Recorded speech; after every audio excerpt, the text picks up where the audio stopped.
नमस्कार दोस्तों, कैसे हो आप लोग। स्वागत है आपका। आज हम लोग पीआईबी न्यूज़ को कवर करने वाले हैं अप्रैल महीने का। 1 अप्रैल से लेकर के 15 अप्रैल तक का हम लोग पीआईबी न्यूज़ को कवर करने वाले हैं in the form of notes. इससे पहले हम लोगों ने फरवरी महीने का और मार्च महीने का पीआईबी न्यूज़ ऑलरेडी कवर कर रखा है। वो वीडियो अगर आपने नहीं देखा है तो आप जरूर जाकर देख के आना। मैं डिस्क्रिप्शन में उसका लिंक डाल दूंगा, ठीक है। आज मेरा तबीयत ठीक नहीं है, आपको मेरे आंखों से दिख रहा होगा, फिर भी मैं कोशिश कर रहा हूँ कि ये वीडियो अच्छे से बने। थोड़ा सा आप माफ़ कर देना मुझे, ठीक है। चलो हम लोग आगे बढ़ते हैं। 1 अप्रैल से लेकर के 15 अप्रैल तक का हम लोग पीआईबी न्यूज़ को कवर करेंगे। कैसे हम लोग पीआईबी न्यूज़ को कवर करते हैं, आपको पता होगा कि हम लोग हर एक न्यूज़ के लिए एक आपको यहाँ पर नोट्स देते हैं। उसी नोट्स के अंदर मैंने हर एक इंपॉर्टेंट पॉइंट्स को डाल दिया है। इस नोट्स को ही हम लोग समझेंगे, नोट्स को याद कर लेंगे और फिर यहाँ पर हम लोग टेक्स्ट दिया हुआ है उसको रीड कर लेंगे। टेक्स्ट रीड करना इंपॉर्टेंट होता है क्योंकि एग्जामिनेशन में आपको जब वो टेक्स्ट के फॉर्मेट में क्वेश्चन पूछेगा तो वो पीआईबी का लैंग्वेज यूज करता है। पीआईबी का लैंग्वेज थोड़ा सा कॉम्प्लिकेटेड होता है, इसीलिए मैंने आपको यहाँ पर रीड करा देता हूँ। तो हम लोग चीज़ों को समझ लेंगे, न्यूज़ को समझेंगे और यहाँ पर फिर न्यूज़ को रीड कर लेंगे। इससे हमारा पक्के तरीके से एक न्यूज़ कवर हो जाएगा। साथ ही जब सारा न्यूज़ हम लोग कवर कर लेंगे तो फिर हम लोग समरी स्टार्ट करेंगे। समरी में मैं वापस से सारा न्यूज़ को आपको फटाफट रिवाइज कराऊंगा ताकि आपका हर एक न्यूज़ याद हो जाए और अच्छे से आप कभी भूले ना, ठीक है। अब बिना किसी देरी के हम लोग स्टार्ट करते हैं। चलो, सबसे पहले देखो national social assistance programme. Notes के माध्यम से ही चीज़ों को समझते हैं क्या है। देखो 1995 में उस जमाने में भारत में बहुत सारे परिवार ऐसे हुआ करते थे जिनमें सिर्फ एक या दो ही ब्रेड अर्नर होते थे, यानी वही पैसा कमा के लाते थे और उनका फैमिली चलता था। उस समय बहुत सारे देश में ऐसा हो रहा था, मतलब बहुत सारे परिवार में ऐसा हो रहा था कि ब्रेड अर्नर का देहांत हो जा रहा था। जो पैसा कमा के ला रहा है उसी का देहांत हो जा रहा था। तो उसकी वजह से क्या हो रहा था, उनका पूरा फैमिली जो है वो कोलैप्स कर जा रहा था। क्योंकि जो पैसा ला के दे रहा है वही मान लो कि डिजेबल हो गया या फिर उसका देहांत हो गया, पूरा फैमिली तो कोलैप्स कर जाएगा। क्योंकि उस जमाने में जो फीमेल होती थी वो तो काम करती नहीं थी, अभी तो काम करती है, पहले तो नहीं करती थी। तो उन केस में वो लोग कोलैप्स कर जाते। तो इसके लिए सरकार ने क्या कहा कि हम लोग जो है वो बेसिक मनी प्रोवाइड करेंगे या फिर फूड सपोर्ट देंगे। बेसिक मनी देंगे ताकि वो लोग एटलीस्ट जी पाए, और अगर नहीं मिल पाया बेसिक मनी तो फूड सपोर्ट देंगे ताकि वो मर ना जाए। जो पुअर है या फिर वल्नरेबल है, जो पुअर है या फिर वल्नरेबल है, उनको गवर्नमेंट बेसिक मनी दे रहा है या सपोर्ट दे रहा है। किस प्रोग्राम के अंदर, ये प्रोग्राम के अंदर नेशनल सोशल असिस्टेंस प्रोग्राम। ये प्रोग्राम अभी भी चल रहा है। आपके दिमाग में आएगा कि क्या किसी को भी हम लोग पैसा देंगे? नहीं, ग्राम पंचायत जिसको आइडेंटिफाई करेगा उसी को हम लोग पैसा देंगे। ग्राम पंचायत देखेगा कि कौन गरीब है, कौन वल्नरेबल है, किसको जरूरत है, ये ग्राम पंचायत देख के बताएगा। उसके बाद उसी को डायरेक्ट बेनिफिट ट्रांसफर के अंदर पैसा दिया जाएगा, यानी डायरेक्टली बैंक के अंदर ट्रांसफर कर दिया जाएगा। ये कौन करेगा? ये सेंट्रल गवर्नमेंट करेगा। साथ में स्टेट गवर्नमेंट भी थोड़ा सा हेल्प कर सकता है सेंट्रल गवर्नमेंट को, और वो भी थोड़ा सा पैसा दे सकता है। इसी स्कीम के अंदर, इसी प्रोग्राम के अंदर हम लोग का 5 कंपोनेंट है। पांचों कंपोनेंट को हम लोग एक करके देखते हैं ना। सबसे पहला क्या है? Indira Gandhi national old age pension scheme. इसको हम लोग बोलते हैं वृद्धा पेंशन। इसके बाद Indira Gandhi national widow pension, इसको हम लोग बोलते हैं विधवा पेंशन, ठीक है। इसके बाद है Indira Gandhi national disability pension scheme, इसको हम लोग बोलते हैं विकलांग पेंशन। इसके बाद Indira Gandhi national family benefits का भी एक स्कीम है, और फिर अन्नपूर्णा स्कीम भी है। सारे स्कीम को एक एक करके समझते हैं। सबसे पहले देखो Indira Gandhi national old as scheme के बारे में बात करते हैं। जो भी मान लो कि सीनियर सिटीजन है, जिनका बहुत एज हो चुका है, मोस्टली वो बहुत अगर गरीब है और वल्नरेबल है, तो वो पैसा जाकर कमा नहीं सकते हैं। तो सरकार बोल रहा है कि उनके लिए फिर हम लोग कुछ पैसा देंगे। तो अगर उनका एज 60 से लेकर 79 के बीच में है तो 200 रुपये पर मंथ मिलेगा उनको। अगर उनका एज 80 प्लस है तो 300 रुपये पर मंथ उनको मिलेगा, ठीक है। देखा गया है कि स्टेट गवर्नमेंट भी यहाँ पर एडिशनल पैसा दे देता है, और टोटल इन लोगों को ऑन एन एवरेज 1100 रुपया मिलता है। सेंट्रल गवर्नमेंट कितना दे रहा है? 200 रुपया या 300 रुपया। एडिशनल स्टेट गवर्नमेंट भी पैसा देता है, ठीक है। और ऑन एन एवरेज 1100 रुपया उनको मिल जाता है पर महीने, सीनियर सिटीजन को, ठीक है। इसी को हम लोग बोल रहे हैं ओल्ड एज पेंशन स्कीम। दूसरा है Indira Gandhi window pension scheme. इसके अंदर मान लो कि जो भी विडोज है जिनका एज 40 से लेकर 79 के बीच में है, उनको 300 रुपये पर मंथ मिल रहा है। और अगर इनका एज 80 प्लस है तो उनको 500 रुपये पर मंथ करके मिल रहा है, ठीक है। तो ये हो गया नेशनल विडो पेंशन स्कीम। इसके बाद है Indira Gandhi national disability pension scheme. मान लो कोई ब्रेड अर्नर है जो कि डिसेबल हो गया है और उनका एज 18 से लेकर 79 के बीच में है, तो उनको 300 रुपये पर मंथ मिलेगा। और अगर इनका एज 80 प्लस है तो उस केस में इनको 500 रुपये पर मंथ मिलेगा। Indira Gandhi national family benefits, अगर मान लो कि किसी जो ब्रेड अर्नर है, ब्रेड अर्नर का ही देहांत हो गया, तो देहांत होने के बाद भी बहुत सारा खर्चा फैमिली को उठाना पड़ता है। अगर आप देखे होंगे तो हिंदू रिलीजन के अंदर अगर मान लो कि किसी का डेथ हो जाता है तो उसके बाद दाह संस्कार के लिए उसको बहुत सारा खर्चा करना पड़ता है। ठीक है, उसके बाद फिर 10वां दिन में भोजन कराना पड़ता है, तो उसमें भी बहुत सारा खर्चा लगता है। तो उस समय तो कोई भी फैमिली कोलैप्स कर सकता है। तो उस केस में वन टाइम असिस्टेंस दिया जा रहा है 20,000 रुपया का। ठीक है, अगर ब्रेड अर्नर का ही देहांत हो गया। ठीक है, चलो अब यहाँ पर जो हम लोग बोल रहे थे कि जो ओल्ड एज पेंशन स्कीम है, अगर ओल्ड एज पेंशन स्कीम के अंदर 200 रुपये पर मंथ या 300 रुपये पर मंथ नहीं मिल पाया सीनियर सिटीजन को, कैसे नहीं मिल पाएगा? मान लो कि एडमिनिस्ट्रेशन को डिले हो गया, ठीक है, या फिर जो ग्राम पंचायत है वो आइडेंटिफाई करने में लेट कर दिया, या फिर ऐसा हो गया कि बैंक में कोई इशू आ गया तो पैसा आप निकाल ही नहीं पा रहे हो, तो उस केस में अन्नपूर्णा स्कीम लाया गया। इसमें बोला गया कि भले उनको पैसा ना मिले लेकिन तब तक के लिए खाना तो मिलना चाहिए, तो 10 केजी फूड ग्रेन्स उनको मिलने लगा। किनको? ओल्ड एज पेंशन स्कीम के अंदर जो जिसको बेनिफिट नहीं मिल रहा है उनको अन्नपूर्णा स्कीम के अंदर 10 केजी फूड ग्रेन्स मिलेगा, या तो वीट या तो राइस, पर मंथ पर बेनिफिशियरी। ठीक है, ठीक है, तो यही था न्यूज। इसको हम लोग यहाँ रीड कर लेते हैं। तो इस प्रोग्राम को लाया कौन है? मिनिस्ट्री ऑफ रूरल डेवलपमेंट ने लाया है, और ये अभी पीआईबी के अंदर न्यूज में चल रहा था, इसीलिए आज हम लोगों ने इसको देखा। इसके अंदर जो है हम लोग 1995 में इसको लॉन्च किए थे, to support aged person, widows, disabled person and bereaved families on death of primary breadwinner. ठीक है, इसके बाद इसका ही 5 कॉम्पोनेंट है: Indira Gandhi national old age pension scheme, Indira Gandhi national widow pension scheme, Indira Gandhi national disability pension scheme, Indira Gandhi family benefit scheme और Annapurna scheme. ये सारे स्कीम को हम लोगों ने देख लिया है। एज के अकॉर्डिंग इन लोगों को बेनिफिट मिलता है, सेंट्रल गवर्नमेंट इन लोगों को बेनिफिट देता है। ठीक है, इसके बाद जो है हम लोग बेनिफिशरीज कैसे आइडेंटिफाई करते हैं?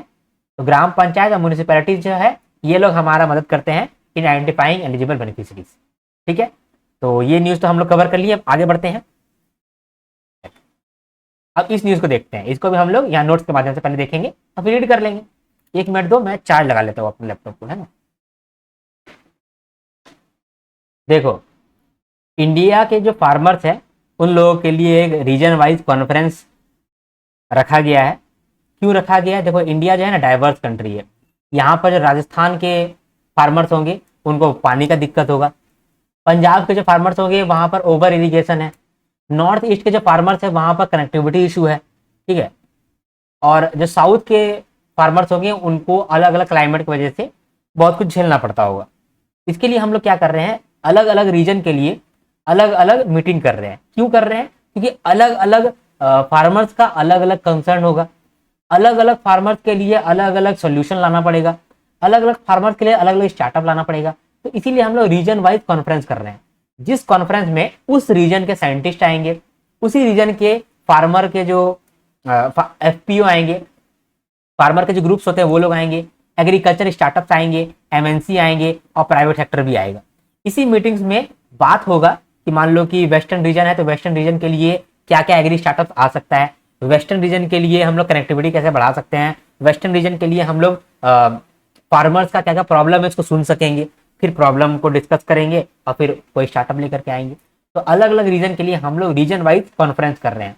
तो जो वेस्टर्न रीजन है उसका कॉन्फ्रेंस जयपुर में होने वाला है, नॉर्दर्न रीजन के लिए लखनऊ में होने वाला है, ईस्टर्न रीजन के लिए भुवनेश्वर में होने वाला है, सदर्न रीजन के लिए हैदराबाद में होने वाला है और नॉर्थ ईस्टर्न रीजन के लिए गुवाहाटी में होने वाला है। सिंपल सा न्यूज था, यहाँ पर देख लेते हैं। तो ministry of agriculture will roll out comprehensive nation wide series of regional conferences of agriculture. ठीक है, वेस्टर्न रीजन का कहाँ होने वाला है? जयपुर में होने वाला है। कौन कौन सा स्टेट कवर होगा वेस्टर्न रीजन के अंदर? राजस्थान, मध्य प्रदेश, महाराष्ट्र, गुजरात और गोवा। नदर्न रीजन के लिए लखनऊ में इसका कॉन्फ्रेंस होने वाला है। इसमें कौन कौन सा स्टेट कवर्ड होंगे? Delhi, Chandigarh, Jammu and Kashmir, Uttar Pradesh, Haryana, Himachal Pradesh, Ladakh, Punjab, Uttarakhand. Eastern region के लिए भुवनेश्वर में होने वाला है कॉन्फ्रेंस। इसमें कौन कौन सा स्टेट कवर है? बिहार, झारखंड, उड़ीसा और वेस्ट बंगाल। सदर्न रीजन का कहाँ होने वाला है? हैदराबाद में। और नॉर्थ ईस्टर्न रीजन का कहाँ होने वाला है? गुवाहाटी में होने वाला है। ठीक है, सिंपल। आगे बढ़ते हैं। इसके बाद पीएम ई विद्या। पीएम ई विद्या भी अभी है, हमारा न्यूज में था, तो इसको भी आज हम लोग कवर करना पड़ेगा। ठीक है, चलो समझते हैं। तो यहाँ पर देखो न्यूज तो बहुत बड़ा है, लेकिन टेंशन मत लो, आपको न्यूज याद भी हो जाएगा क्योंकि हम लोग नोट्स के माध्यम से चीजों को समझेंगे, है ना। चलो स्टार्ट करते हैं इस न्यूज़ को। देखो, कोविड-19 लॉकडाउन के टाइम पे बहुत सारे बच्चे जो हैं वो स्कूल नहीं जा पा रहे थे, कोचिंग नहीं जा पा रहे थे, तो उनको जो है पढ़ाई नहीं मिल पा रहा था, एजुकेशन पहुंच नहीं रहा था। बहुत सारे बच्चे थे, कुछ यूनिवर्सिटीज़ के बच्चे थे, है ना, कोई कॉलेज के बच्चे थे, किसी तक भी एजुकेशन नहीं पहुंच रहा था कोविड के लॉकडाउन के टाइम पे। तभी सरकार ने पीएम ई विद्या लॉन्च किया था। पीएम ई विद्या का मतलब कि हम लोग इलेक्ट्रॉनिक विद्या को देंगे, हर एजुकेशन तक हम लोग एजुकेशन पहुंचाएंगे। ठीक है, इसके लिए हम लोग 6 तरीका ढूंढे थे। ये 6 तरीका के थ्रू हम लोग बच्चों तक एजुकेशन पहुंचाएंगे। ये 6 तरीका जो है, इसी को हम लोग 6 पिलर बोलते हैं। ठीक है, पीएम ई विद्या का 6 पिलर, वो 6 पिलर को एक करके देखते हैं। पहला है स्वयं, दूसरा है स्वयं प्रभा, तीसरा है दीक्षा, चौथा है रेडियो लर्निंग, और फिर पांचवा है digital learning for child with special needs. उसके बाद है साथी पोर्टल। ठीक है, अब एक एक करके सबको देखते हैं, है ना। सबसे पहले देखते हैं स्वयं को। ये स्वयं क्या है? देखो, स्वयं जो है ना, एक तरह का पोर्टल है, एक तरह का वेबसाइट है, जहां पर आपको ऑनलाइन कोर्स मिलता है। उस ऑनलाइन कोर्स में जाकर के आप चीजों को सीख सकते हैं, स्किल सीख सकते हैं। और स्किल भी किससे सीखेंगे? जो प्रीमियर इंस्टीट्यूशन है इंडिया का, वो लोग जाकर के वहां पर कोर्स बनाया हुआ है। उस कोर्स में जाकर के हम लोग एनरोलमेंट ले सकेंगे और वहां पर हम लोग चीजों को सीख सकेंगे, स्किल सीख सकेंगे। और वो स्किल जब सीख जाएंगे तो हम लोग सर्टिफिकेट भी मिलेगा आफ्टर एग्जामिनेशन। यानी मान लो कोई स्किल सीखे और फिर उसका एग्जामिनेशन होगा, ऐसे ही कैमरा ऑन होगा और आपका एग्जामिनेशन होगा और फिर आपको सर्टिफिकेट दे दिया जाएगा। तो ये स्वयं पोर्टल के थ्रू हो रहा था। इसका विजन था any one anywhere any time learning. ठीक है, इसमें मल्टीपल डिसिप्लिनरी कोर्सेज था बाय प्रीमियर इंस्टीट्यूशन। बड़ा कर देता हूं, है ना, ताकि आपको अच्छे से दिखे। ठीक है, इसके बाद इसको लॉन्च किया गया था in collaboration with IIT Madras. ठीक है, जैसे देखो आईआईटी मद्रास में बहुत सारे टीचर हैं, वो अलग अलग डिसिप्लिन में यानी अलग अलग सब्जेक्ट में बहुत सारा कोर्स बनाए होंगे। वो कोर्स को आप देख सकते हो और फिर उसका एग्जाम दे करके सर्टिफिकेट ले सकते हो। ये था हमारा स्वयं पोर्टल के अंदर। इसके बाद स्वयं प्रभा नाम का एक इनिशिएटिव आया, जिसके अंदर हम लोग कहने लगे कि टीवी के थ्रू हम लोग पहुंचाएंगे एजुकेशन। क्या हो रहा था कि बहुत सारे गांव में बालक हुआ करते थे, ठीक है, जिनको पढ़ाई नहीं पहुंच रहा था, जो पढ़ नहीं पा रहे थे। तो उस केस में हम लोग क्या बोले कि 48 डीटीएच चैनल हम लोग डेडिकेट करेंगे फॉर ब्रॉडकास्टिंग एजुकेशन। तो एजुकेशन को सिखाने के लिए, मतलब एजुकेशन प्रोवाइड करने के लिए हम लोग 48 डीटीएच चैनल चुने थे। ठीक है, और इसको हम लोग प्रोवाइड कर रहे थे ताकि जो रूरल एरिया है वहां पर टीवी के माध्यम से ही कम से कम बच्चे सीख पाए, बच्चे लर्निंग ले पाए, बच्चों का लर्निंग रुके ना। ठीक है, तो स्वयं प्रभा था, इसमें टीवी का इस्तेमाल हो रहा था। ठीक है, ये तो वेबसाइट का इस्तेमाल हो रहा था, ये टीवी का इस्तेमाल हो रहा था। इसके बाद अब आते हैं दीक्षा प्लेटफॉर्म। दीक्षा मेन प्लेटफॉर्म था, इसमें मोबाइल ऐप के थ्रू आप पढ़ाई कर सकते थे। तो यहाँ पर एलकेजी यूकेजी से लेकर के क्लास 12 तक इन सब का क्लासेस आप लोग को प्रोवाइड हो रहा था। इसका नोडल एजेंसी एनसीईआरटी था। यहाँ पर डेजी फॉर्मेट से भी आपको अवेलेबल हो रहा था कंटेंट। डेजी फॉर्मेट क्या होता है? डेजी फॉर्मेट जो भी डिसेबल्ड लोग होते हैं ना, तो उन लोगों को डेजी फॉर्मेट के थ्रू सिखाया जा रहा था। हम लोगों ने दीक्षा प्लेटफॉर्म के अंदर क्या किया, एलकेजी से लेकर के क्लास 12 तक हम लोगों ने इन लोगों के लिए क्लासेस अरेंज कर दिया। इसमें हम लोगों ने डेजी फॉर्मेट को भी इंक्लूड कर दिया कि मान लो कोई डिफरेंटली एबल्ड है तो वो भी डेजी फॉर्मेट के अंदर कम से कम अपना पढ़ाई को कंटिन्यू कर सकते हैं। ठीक है, तो दीक्षा प्लेटफॉर्म आया। इसके बाद फिर रेडियो लर्निंग का भी प्लेटफॉर्म आया कि चलो मान लो कि कोई मोबाइल ऐप भी नहीं है किसी के पास, क्या मतलब मोबाइल भी नहीं है, तो रेडियो तो होगा। तो रेडियो में हम लोगों ने 2 चैनल चुना, उस 2 चैनल के अंदर हम लोग एजुकेशन पहुंचा रहे थे। ठीक है, एक था मुक्ता विद्यावाणी, दूसरा चैनल था शिक्षा वाणी। तो मुक्ता विद्यावाणी के अंदर हम लोग सेकेंडरी, सीनियर सेकेंडरी, वोकेशनल और स्ट्रीम बेस्ड लर्निंग पहुंचा रहे थे। इसको कौन कर रहा था? एनआईओएस कर रहा था। और शिक्षा वाणी के अंदर हम लोग क्लास 9 से लेकर के 12 वाले बच्चों के लिए एजुकेशन पहुंचा रहे थे। इसको सीबीएसई करवा रहा था और एनआईओएस करवा रहा था। ठीक है, इसके बाद भी हम लोग नहीं रुके और फिर हम लोग बोले कि देखो जो चाइल्ड विद स्पेशल नीड्स है उनको हम लोग ऑडियो बुक्स प्रोवाइड करेंगे इन डेजी फॉर्मेट। डेजी फॉर्मेट में क्या होता है ना कि मान लो कि एक एनसीईआरटी का चैप्टर है और वो जो है वो आप देख नहीं सकते हैं क्योंकि आप थोड़ा सा ब्लाइंड है या फिर आपका विजन थोड़ा सा कम है, आप देख नहीं सकते हो। तो उस केस में क्या होगा? ऑडियो बुक होगा जिसे आप सुन पाओगे। ठीक है, मान लो कि आप सुन नहीं सकते, देख तो सकते हैं, तो उस केस में इंडियन साइन लैंग्वेज का डिक्शनरी भी वहां पर अवेलेबल होगा, ठीक है, तो वो भी आपको मिल जाएगा। टेक्स्ट टू स्पीच टूल भी आपको एनसीईआरटी टेक्स्ट बुक्स के अंदर मिल जाएगा। तो ये स्कीम के अंदर ये था। इसके बाद साथी पोर्टल। साथी पोर्टल में क्या था कि एक ऐसा पोर्टल बनाया गया जहां पर जो भी कॉम्पिटिटिव एग्जाम का तैयारी कर रहे हैं वो लोग भी तैयारी कर सके, जैसे कि SSC, UPSC, NEET, JEE, IBPS, इन लोग का मान लो कि आपको तैयारी करना है और लॉकडाउन लगा हुआ है, साथी पोर्टल के अंदर आप जा करके इसका भी तैयारी आप कर सकते थे। इसको 2023 में लॉन्च किया गया था in collaboration with IIT Kanpur. ठीक है, क्लियरली आपको समझ में आया कि पीएम ई विद्या क्या है। लॉकडाउन के समय में जब एजुकेशन नहीं पहुंच रहा था तो हम लोगों ने इलेक्ट्रॉनिक तरीके से एजुकेशन को फैलाने के लिए ये स्कीम को लेकर के आया था। इस स्कीम के अंदर हम लोग 6 तरीके का इस्तेमाल कर रहे हैं जिससे कि एजुकेशन आप तक पहुंच सके। और 6 तरीके को हम लोग 6 पिलर कहते हैं। सबसे पहला है स्वयं। स्वयं एक तरह का वेबसाइट है जहां पर आप मल्टी डिसिप्लिन में कोर्सेज कर सकते हो, उसका फिर सर्टिफिकेट भी ले सकते हो बाय गिविंग द एग्जामिनेशन, ठीक है, बाय टेकिंग द एग्जामिनेशन। इसके बाद है स्वयं, स्वयं प्रभा। स्वयं प्रभा जो है वो टीवी चैनल्स है जहां पर आप जाकर के डीडी फ्री डिश के थ्रू एजुकेशन प्रोग्राम देख सकते थे। ये पर्टिकुलर रूरल एरिया के लोगों के लिए बनाया गया था। तीसरा है दीक्षा पोर्टल। दीक्षा पोर्टल मेन पोर्टल है जहां पर एलकेजी यूकेजी से लेकर के क्लास 12 तक का एजुकेशन प्रोवाइड हो रहा था। इसका नोडल एजेंसी कौन था? एनसीईआरटी। साथ में जो मान लो कि डिजेबल्ड है या फिर डिफरेंटली एबल्ड लोगों हैं उनके लिए डेजी फॉर्मेट भी यहाँ पर इंक्लूड किया गया था ताकि वो लोग चीजों को सुन करके याद कर सके या साइन लैंग्वेज से याद कर सके, पढ़ सके, समझ सके। इसके लिए दीक्षा मेन पोर्टल था। रेडियो लर्निंग भी करा जा रहा था। उसका 2 चैनल था, एक है मुक्ता विद्यावाणी और दूसरा है शिक्षा वाणी। ठीक है, मुक्ता विद्यावाणी के अंदर जो सीनियर सेकेंडरी है, वोकेशनल एजुकेशन है, ये प्रोवाइड किया जा रहा था। और शिक्षा वाणी के अंदर क्लास 9 से 12 वाले बच्चों के लिए हम लोग एजुकेशन पहुंचा रहे थे। फिर इसके बाद हम लोग डिजिटल लर्निंग कर रहे हैं चाइल्ड विद स्पेशल नीड्स।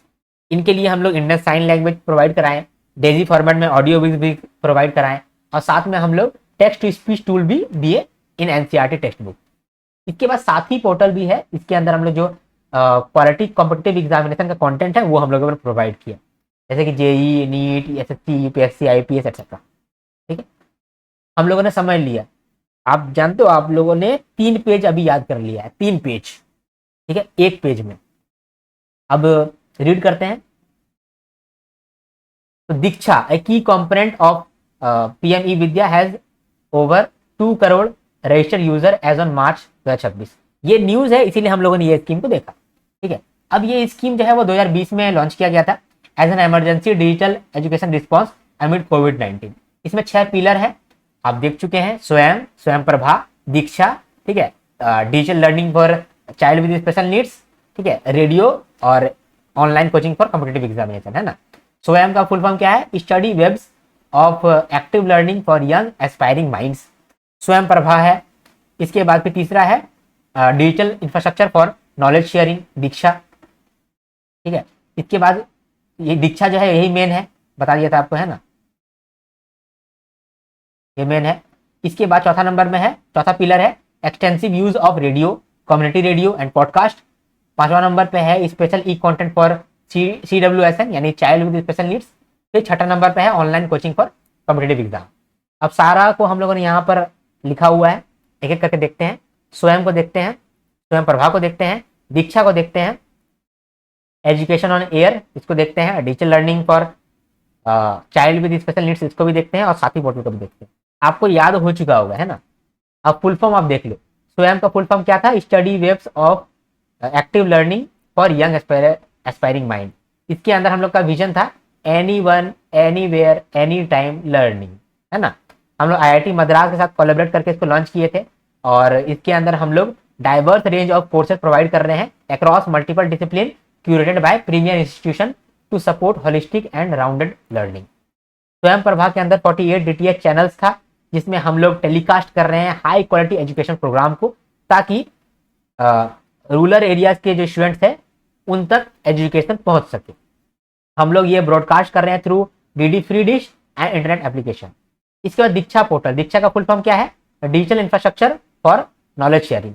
इसके अंदर हम लोग K to 12 का डिजिटल लर्निंग दे रहे हैं, यानी LKG UKG से लेकर क्लास 12 तक का एजुकेशन दे रहे हैं across NCERT, CBSE, NIOS and state union territory boards. ठीक है, इसका लॉन्च हम लोग 2017 में किए थे। नोडल एजेंसी कौन है? नोडल एजेंसी है एनसीईआरटी। ठीक है, इसके अंदर हम लोग डेजी फॉर्मेट के अंदर भी चीजों को सिखा रहे हैं। डेजी फॉर्मेट का फुल फॉर्म याद रखो, digital accessible information system format, text to speech format, Indian sign language video. ठीक है, इसके बाद हम लोग रेडियो के थ्रू भी हम लोग प्रोवाइड कराएं। एक है मुक्ता विद्या वाणी, इसके अंदर हम लोग लाइव ऑडियो स्ट्रीमिंग करवा रहे थे फॉर लर्नर्स इन सेकेंडरी या फिर सीनियर सेकेंडरी एजुकेशन या फिर वोकेशनल स्ट्रीम्स। ठीक है, it is operated by NIOS, national institute of open schooling. ठीक है, इसके बाद शिक्षा वाणी, ये जो है वो 400 curriculum aligned audio modules provide कराता है फॉर क्लासेस 9 to 12। ये भी एनसीईआरटी के टॉपिक को कवर कराता है इन कॉन्साइज इंगेजिंग फॉर्मेट। ठीक है, आपको लग रहा होगा कि हम लोगों ने पहले ही सब कुछ समझ लिया है, यहाँ पर बस ऊपर ऊपर रीड कर रहे हैं। इसके बाद डिजिटल लर्निंग पर CWSN यानी कि चाइल्ड विद स्पेशल नीड्स। तो हम लोग चाइल्ड विद स्पेशल नीड्स के लिए टेलर्ड रिसोर्सेज प्रोवाइड करेंगे। ठीक है, कैसे? जैसे ऑडियो बुक्स इन डेजी फॉर्मेट, ठीक है, इंडियन साइन लैंग्वेज डिक्शनरी, ये सब अवेलेबल करवाएंगे। एनसीईआरटी जो है अपना टेक्स्ट बुक को कन्वर्ट किया है टू डिजिटल ई बुक्स, जिससे कि मान लो कि सुन के ही काम हो जाए। ठीक है, या फिर साइन लैंग्वेज से चीजों को समझ ले बच्चा, इसके लिए काम किया है। साथी पोर्टल, इसका फुल फॉर्म क्या है? Self assessment test and help for entrance examination. इसको 2023 में लॉन्च किया गया था in collaboration with IIT Kanpur. इसके अंदर हम लोग फ्री एक्सेस दे रहे हैं to quality content curated by academians from prestigious institution such as IIT and AIIMS. ठीक है, इसके अंदर हम लोग JEE, NEET, SSC, ICAR, CUET, IBPS इसका तैयारी करवा रहे हैं। ठीक है, समझ गए आप? अभी आप लाइक कर दो, इतना अच्छा से आप समझ पा रहे हैं, आप लाइक कर दो। लाइक करने में आप आलस नहीं करो। ठीक है, और बीच बीच में मैं थोड़ा सा ब्रेक लूंगा क्योंकि आप देख पा रहे हो मेरा हालत अभी ठीक नहीं, तो फिर मैं ब्रेक ले लेकर के पढ़ाऊंगा आपको। ठीक है, आप थोड़ा सा इसमें बियर कर लेना, हो सकता है अगला वीडियो में थोड़ा सा ठीक हो जाऊं। चलो आप देखते हैं Yuva Sangam scheme. Ministry of education जो है वो युवा संगम स्कीम लेकर के आया है। इस स्कीम के अंदर क्या हो रहा है? इस स्कीम के अंदर सरकार चाहता है कि जो भी युवा है जिनका एज 18 से लेकर के 30 साल के बीच में है, ऐसे युवा को हम लोग अलग अलग स्टेट में भेजेंगे घूमने के लिए, वहां के कल्चर को देखने के लिए। तो हर स्टेट का कुछ युवा दूसरा स्टेट में जाएगा, दूसरा स्टेट का युवा इस स्टेट में आएगा, और इन दोनों का जो युवा इधर उधर गया है जाके करेगा क्या? घूमेगा, घूमेगा, फिर कल्चर देखेगा, थोड़ा सा वहां पर जो प्रोग्रेस हो रहा है वो प्रोग्रेस को देखेगा, वहां के लोगों से बातचीत करेगा और इंडस्ट्री को देखेगा। क्या फायदा? अगर देखेगा युवा तो वो अपने स्टेट में आकर के कुछ ना कुछ करेगा। जैसे हमारा एक दोस्त है, वो गुजरात में जाकर के फ्रॉड सीख के आया। फ्रॉड कैसे करते हैं वो करने सीखने के लिए गया था वो, और वहां से सीख के आया है। अब ऐसा नहीं बोल रहा हूँ गुजरात में सब फ्रॉड होते हैं, गुजरात में बहुत सारे लोग होते हैं, उसमें से कुछ फ्रॉड भी लोग होंगे जिनका दिमाग बहुत तेजी से चलता है, तो उनसे फ्रॉड सीख करके आया है वो, और ये झारखंड में फ्रॉड कर रहा है। मस्त।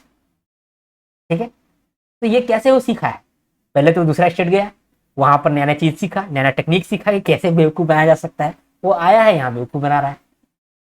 ठीक है, तो इसी तरीके जब बेवकूफ बनाना सीख सकता है, तुम स्टार्टअप भी सीख सकते हो, तुम सब कुछ सीख सकते हो। तो तुम अगर दूसरा स्टेट जाओगे तो बहुत सारा बेनिफिट होगा। तो सरकार चाहता है जो युवा है उसको यूनिवर्सिटी की तरफ से ही हम लोग भेज देंगे, और वहां का यूनिवर्सिटी है उसको होस्ट करेगा। तो अगर वहां की यूनिवर्सिटी अगर स्टूडेंट्स को होस्ट करेगा तो अलग अलग चीजों को सिखाएगा यूनिवर्सिटी भी, और कुछ समय तक सिखाएगा फिर भेज देगा वापस। ये स्कीम है युवा संगम। तो इस स्कीम के अंदर जो भी युवा जिसका एज 18 से लेकर 30 साल का एज में है, वो यूनिवर्सिटी स्टूडेंट है, या फिर वो नेशनल सर्विस स्कीम के अंदर आता है, या फिर नेहरू युवा केंद्रीय संगठन के अंदर आता है, इन लोगों को सेलेक्ट किया जाएगा और पार्टिसिपेंट को भेजा जाएगा टू पेयर्ड स्टेट्स या फिर union territories. For example Punjab के जो भी बच्चे हैं उनको केरला भेजे हैं, तो केरला के जो बच्चे हैं वो पंजाब आएंगे। ठीक है, अब जो मान लो केरला के बच्चे हैं वो पंजाब गए, तो पंजाब में जो यूनिवर्सिटी में ये लोग गए हैं ना, वो यूनिवर्सिटी ही होस्ट इंस्टीट्यूट होगा, और वही सब कुछ हैंडल करेगा, उन लोगों को घुमाएगा फिराएगा। ठीक है, चीजों को सिखाएगा, खाना पीना भी सब कुछ देखेगा वही यूनिवर्सिटी, वही इंस्टीट्यूट। अब मान लो कि जो केरला वाले पंजाब में आए हैं तो पंजाब वाला देखेगा, पंजाब वाला जब केरला में गया तो केरला का इंस्टीट्यूट देखेगा। यानी समझ गया कि होस्ट इंस्टीट्यूट जो है वही सब कुछ हैंडल करेगा। 5 से 6 दिन का ट्रैवल होगा। इस तरीके का ना हम लोग 5 बार ट्रिप करवा चुके हैं, मतलब कि ये जो स्कीम है इसका 5 फेज हो चुका है। Phase 1, phase 2, phase 3, phase 4, phase 5 हो चुका है। अभी फेज 6 होने वाला है, इसीलिए ये न्यूज में था, इसीलिए जो स्कीम है ये न्यूज में था और आज हम लोग इसी को देख रहे हैं। ठीक है, आपके दिमाग में चल रहा होगा कि भाई ये तो बड़ा अच्छा न्यूज है यार, ये तो बड़ा अच्छा चीज है, हम लोग भी अप्लाई कर देते हैं और यही बहाने घूमने को मिलेगा। तो नहीं, ऐसा नहीं हो पाएगा कि कोई भी जाकर के घूम ले। ठीक है, क्यों नहीं हो पाएगा? क्योंकि यहाँ पर देखो, ये यूनिवर्सिटी का टॉप स्टूडेंट है, उनको सिलेक्ट करेगा मिनिस्ट्री ऑफ एजुकेशन। मान लो कि किसी ने बहुत अच्छा अच्छा काम किया होगा, कॉलेज के अंदर बहुत सारा अवार्ड जीते हैं, ठीक है, कल्चरल प्रैक्टिसेस किए हुए हैं, उन लोगों को ही मिलेगा, वही लोग सिलेक्ट हो जाएंगे। उसके बाद नेशनल सर्विस स्कीम के अंदर जो काम करते हैं, हर यूनिवर्सिटी में, इंस्टीट्यूट के अंदर कुछ लोग होते हैं जो कि वॉलंटियर्स बन के जाते हैं गाँव, ठीक है, और गाँव में बच्चों को पढ़ाते हैं। ये जो वॉलंटियर्स होते हैं इनको पैसा नहीं मिलता है, उन सारे यूथ को सिलेक्ट किया जाएगा। ऐसा नहीं कि आपको और हमको चुन लिया, मस्त हम लोग घूमने जा रहे हैं और जो 5 थीमेटिक पिलर है उसका एंजॉय कर रहे हैं, पैटर्न देख रहे हैं, ठीक है, परंपरा देख रहे हैं, ठीक है, प्रगति देख रहे हैं, परस्पर संपर्क बढ़ा रहे हैं, प्रौद्योगिकी देख रहे हैं। ऐसा नहीं होगा। इसको मिलेगा जो पहले ही सोसाइटी के लिए ऑलरेडी काम कर रहा है, या फिर कोई बेस्ट स्टूडेंट है जो कि वहां जाकर के एक्चुअल में कुछ इनपुट प्रोवाइड कर सकता है और वहां से कुछ सीख सकता है। इसके बाद नेहरू युवा केंद्र संगठन, मान लो कि कोई गांव में यूथ है लेकिन वो पढ़ाई नहीं किया है, फिर भी वो सरकार की तरफ से अच्छा काम कर रहा है, जैसे कि पेड़ लगा रहा है, रोड बनाने में हेल्प कर दे रहा है। तो ये सब जो यूथ है, इन लोग को ही हम लोग भेजेंगे। इन लोग के पास असली का नॉलेज है, असली का एक्सपीरियंस है, जो कि वो शेयर कर सकेगा दूसरे को, है ना। इसके लिए हम लोग ये भेज रहे हैं, इसीलिए ये स्कीम में और कुछ नहीं है। ठीक है, यहाँ देखो रीड कर लेते हैं।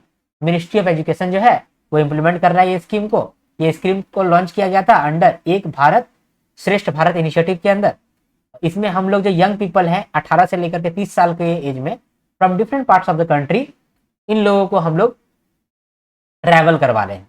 ठीक है, तो participants travel to paired states of union territories for structured tour. They understand new culture settings, hear unfamiliar languages, share meals, ideas and experiences with people from different backgrounds, है ना। 5 थीमेटिक पिलर है। ठीक है, ये बहुत important है।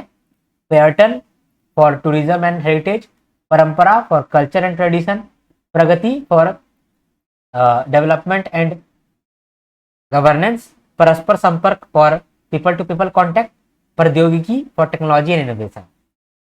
इसका phase 1 जो है वो 2023 में चालू हुआ था और 5 फेज इसका कंप्लीट हो गया है। अभी 6th फेज इसका चालू है। सिंपल, ठीक है, चलो क्लियर हो गया। अभी हम लोग आगे बढ़ते हैं, अगला न्यूज को देखते हैं। 11 साल हो चुका है पीएम मुद्रा योजना का।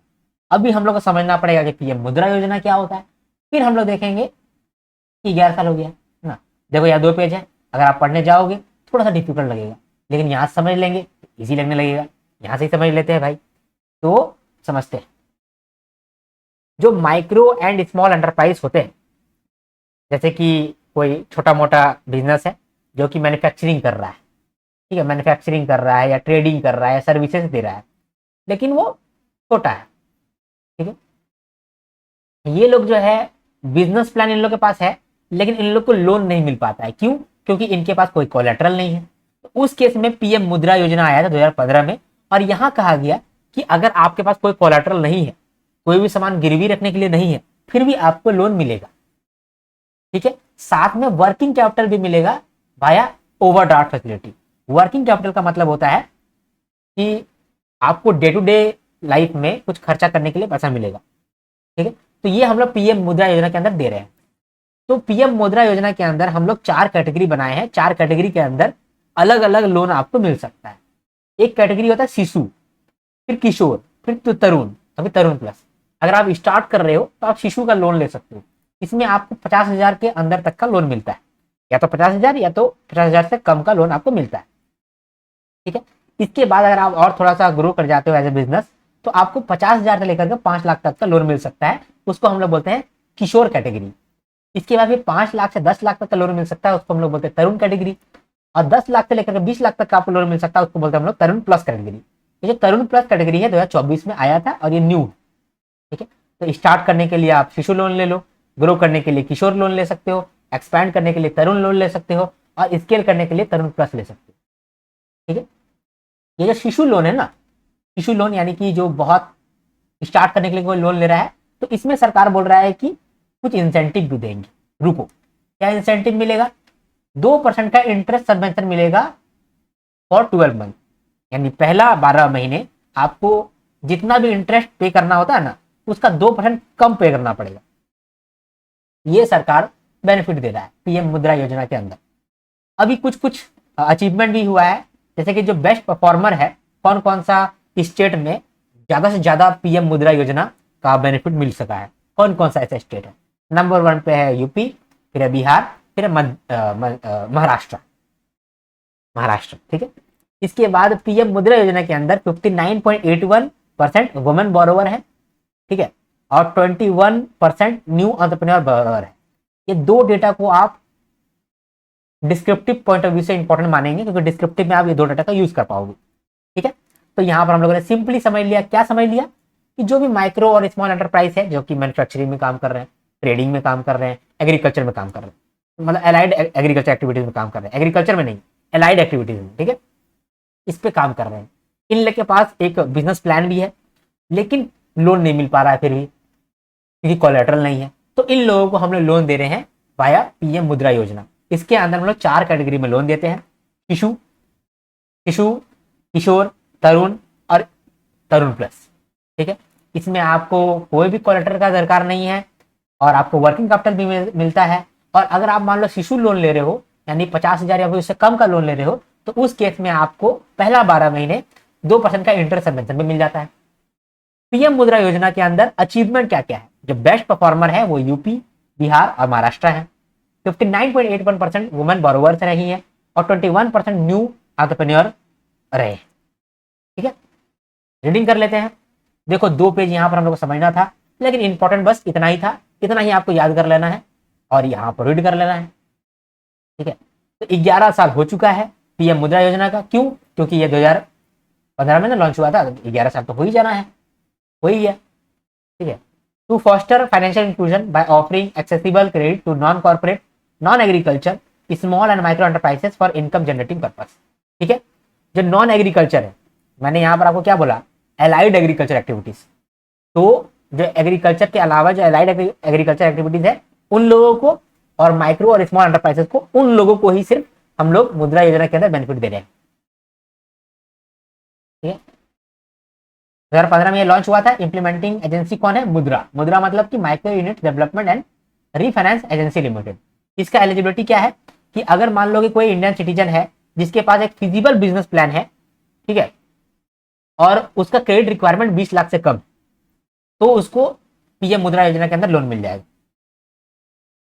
इसके अंदर कौन लोन देता है? Schedule commercial bank, regional rural bank, small finance bank, NBFC और माइक्रो फाइनेंस इंस्टीट्यूशन देता है।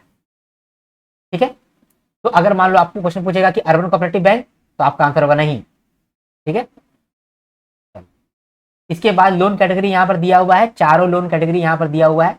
इसका मैंने आपको बता दिया कि 50,000 के अंदर होगा तो शिशु लोन, 50,000 से 5 लाख के बीच में किशोर लोन, 5 लाख से 10 लाख के बीच में तरुण लोन और 10 लाख से 20 लाख के रेंज में तरुण प्लस लोन। ठीक है, चलो इसको आप रीड कर लोगे। अब यहाँ पर देखो कि बेनिफिट क्या क्या मिल रहा है। कोलैटरल फ्री लोन, पहले आपको कोलैटरल देना पड़ता था, लेकिन मुद्रा स्कीम के अंदर आपको नहीं देना पड़ता है। एक आपको मुद्रा कार्ड भी मिलता है, जिसके थ्रू आप ओवरड्राफ्ट फैसिलिटी को एक्सेस कर सकते हो।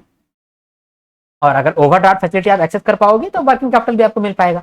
ओवरड्राफ्ट फैसिलिटी का मतलब क्या होता है? फॉर एग्जाम्पल आपके अकाउंट में 20,000 रुपया है और आप सोच रहे हो कि 30,000 रुपया हमको निकालना है, तो आप 30,000 रुपया निकाल सकते हो, आपका अकाउंट में -10 के हो जाएगा। कैसे हो पाया -10 के? क्योंकि आपको ओवरड्राफ्ट फैसिलिटी मिला हुआ है। अगर ये फैसिलिटी आपको मिलता है तो आपका बैलेंस -10 के आ जाएगा और आप 30,000 भी आप निकाल पाओगे।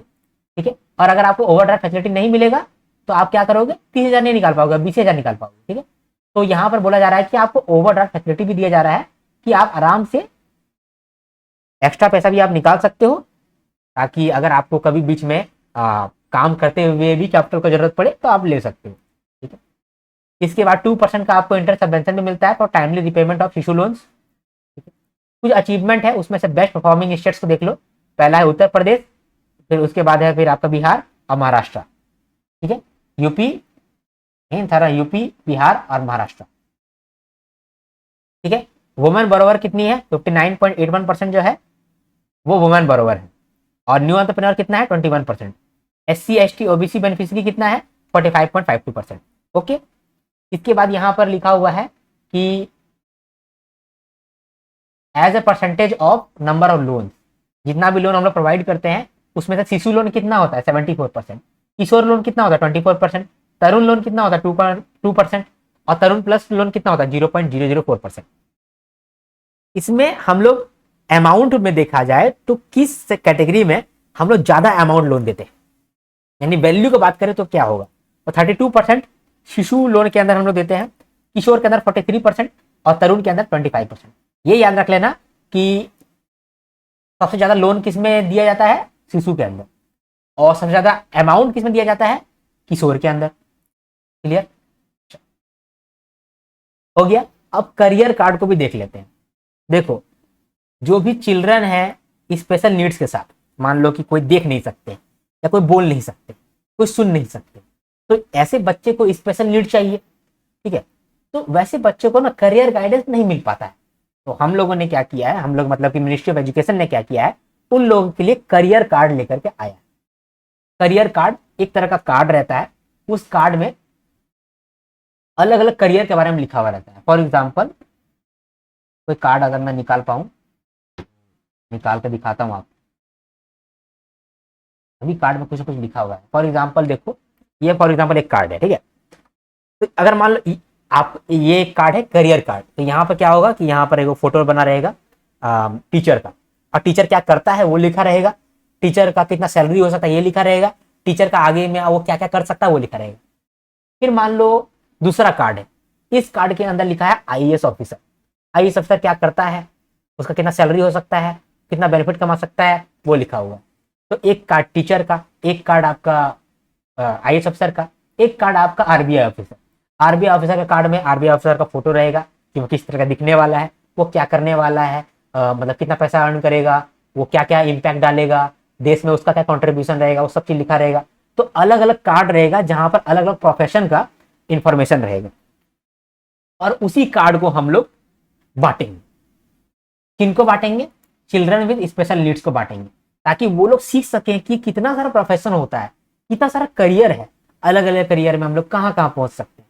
ये जो करियर कार्ड है इसको कौन कौन बना रहा है, यूनिसेफ इंडिया बना रहा है, NCERT, CIET, PSS CIB, प्रथम फाउंडेशन और नेशनल इंस्टीट्यूट फॉर डिसेबिलिटीज, ये सब मिलकर बना रहा है। तो आप बोलोगे सर जो देख नहीं सकते हैं वो कैसे पढ़ेंगे कोई भी कार्ड, तो उनके लिए हम लोग ब्रेले फॉर्मेट में वही कार्ड बनाएंगे, ठीक है। ब्रेले क्या होता है कि मान लो कोई कार्ड है और कोई कार्ड के अंदर थोड़ा थोड़ा ये उभरा उभरा ये है, ठीक है, तो वो छू छू करके भी देख के बता देंगे कि हाँ ये टीचर है, तो टीचर को इतना सैलरी मिलता है, ये काम कर सकता है, ये इम्पैक्ट डालता है, ये IAS ऑफिसर है, ये काम करता है, ये इम्पैक्ट डाल सकता है, ये काम कर सकता है, ठीक। तो जिनका जो सुन नहीं सकते वो देख लेंगे, और जो देख नहीं सकते हैं वो छू के समझ लेंगे। Clear, done. बस आगे बढ़ते हैं, इसको रीडिंग कर लेते हैं। तो मिनिस्ट्री ऑफ एजुकेशन ने लॉन्च किया career cards for children with special needs. इसका ऑब्जेक्टिव क्या है, to give the equitable access to career guidance resources for all learners across the country. Benefits क्या क्या मिलेगा, हर एक कार्ड जो है उसके अंदर कॉन्साइज इंफॉर्मेशन रहेगा on rules and responsibilities, required qualification and potential career pathways. These cards are also available in Braille format, ठीक है। कौन डेवलप कर रहा है, UNICEF, NCERT, central institute of education technology, Pandit Sundarlal Sharma, national central institute of vocational education, Pratham education foundation, national institute for disabilities under the department of empowerment of person with disabilities, ठीक है। बस news में कुछ दम ही नहीं है, ठीक है। अभी इसको देखो, एनुअल विंड कैपेसिटी, देखो इंडिया ने ऐड किया है 6.05 gigawatt wind capacity in FY26। देखो क्या है, हम लोग जान रहे हैं कि फ्यूल जो है बहुत मुश्किल है, तो हम लोग रिन्यूएबल एनर्जी की तरफ जा रहे हैं ताकि हम लोग एनर्जी बना सकें और रिन्यूएबल एनर्जी बना सकें। तो इसके लिए हम लोग विंड कैपेसिटी भी बना रहे हैं, बहुत सारा विंड मिल बना रहे हैं। विंड मिल के थ्रू क्या होगा, हवा का जो एनर्जी है उससे हम लोग इलेक्ट्रिसिटी पैदा कर पाएंगे।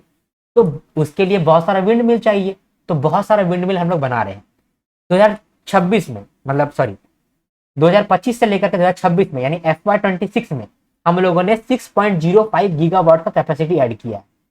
यानी कि इतना कैपेसिटी का हम लोग विंड मिल ऐड किए और बना लिए।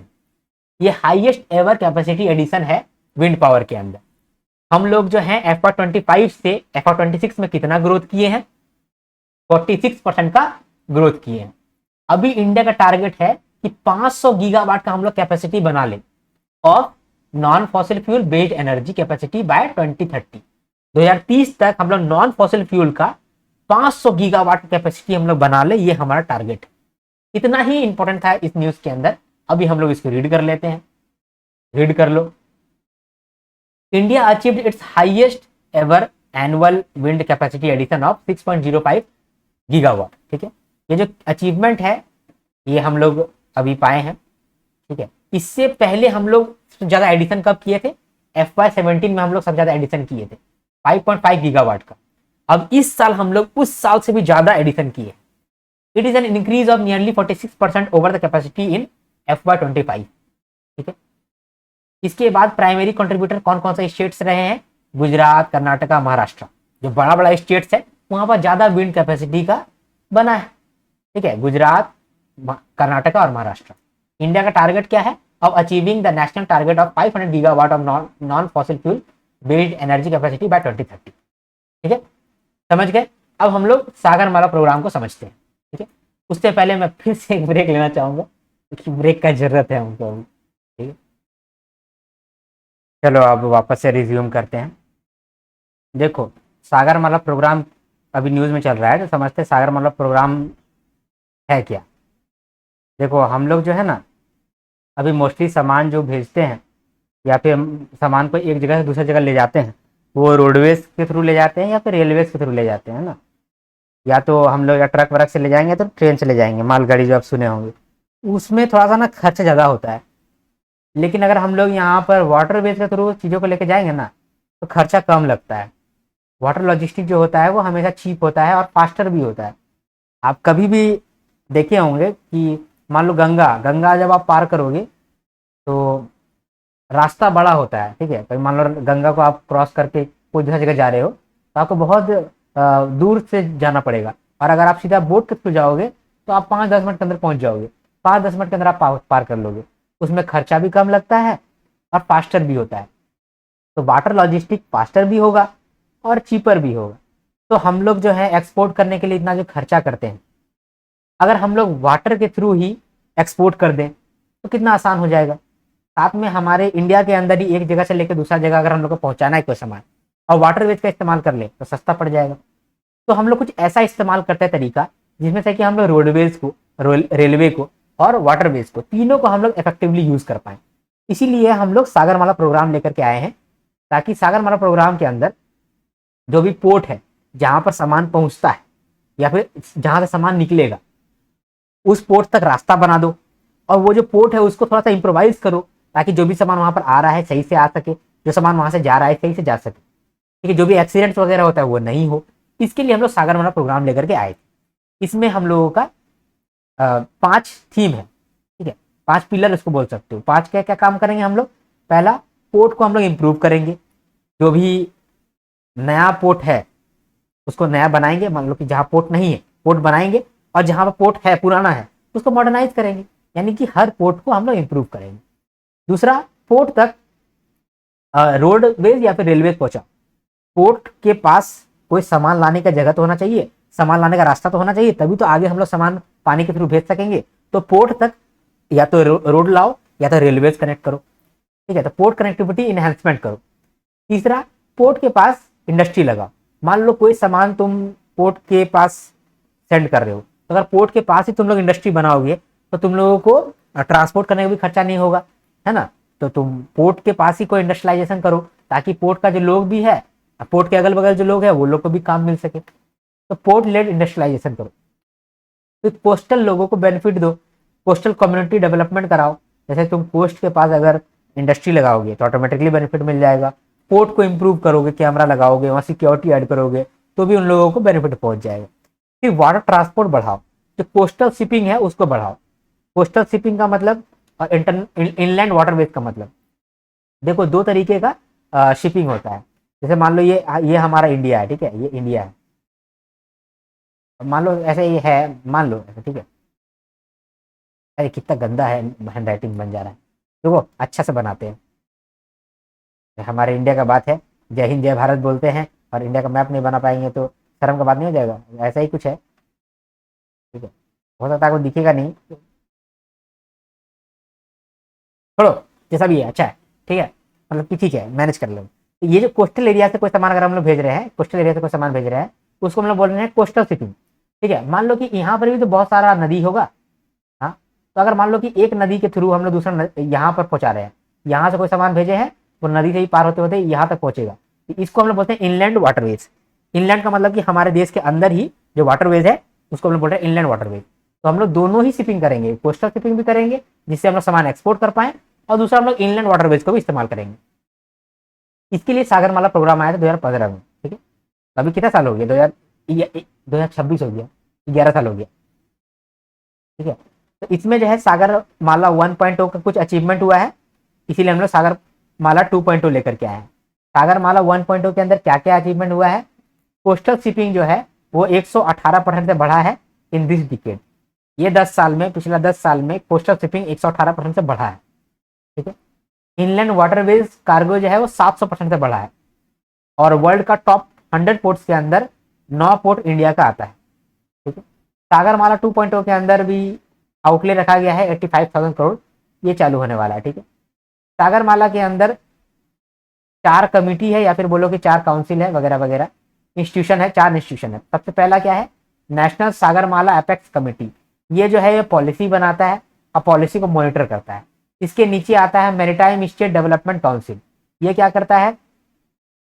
जो भी हम लोगों ने पॉलिसी बनाया है उस पॉलिसी को ला करके किस तरह से हम लोगों को कोऑर्डिनेट करवाना है स्टेट्स को और डिस्ट्रिक्ट को, ये काम करता है ये council, maritime state development council.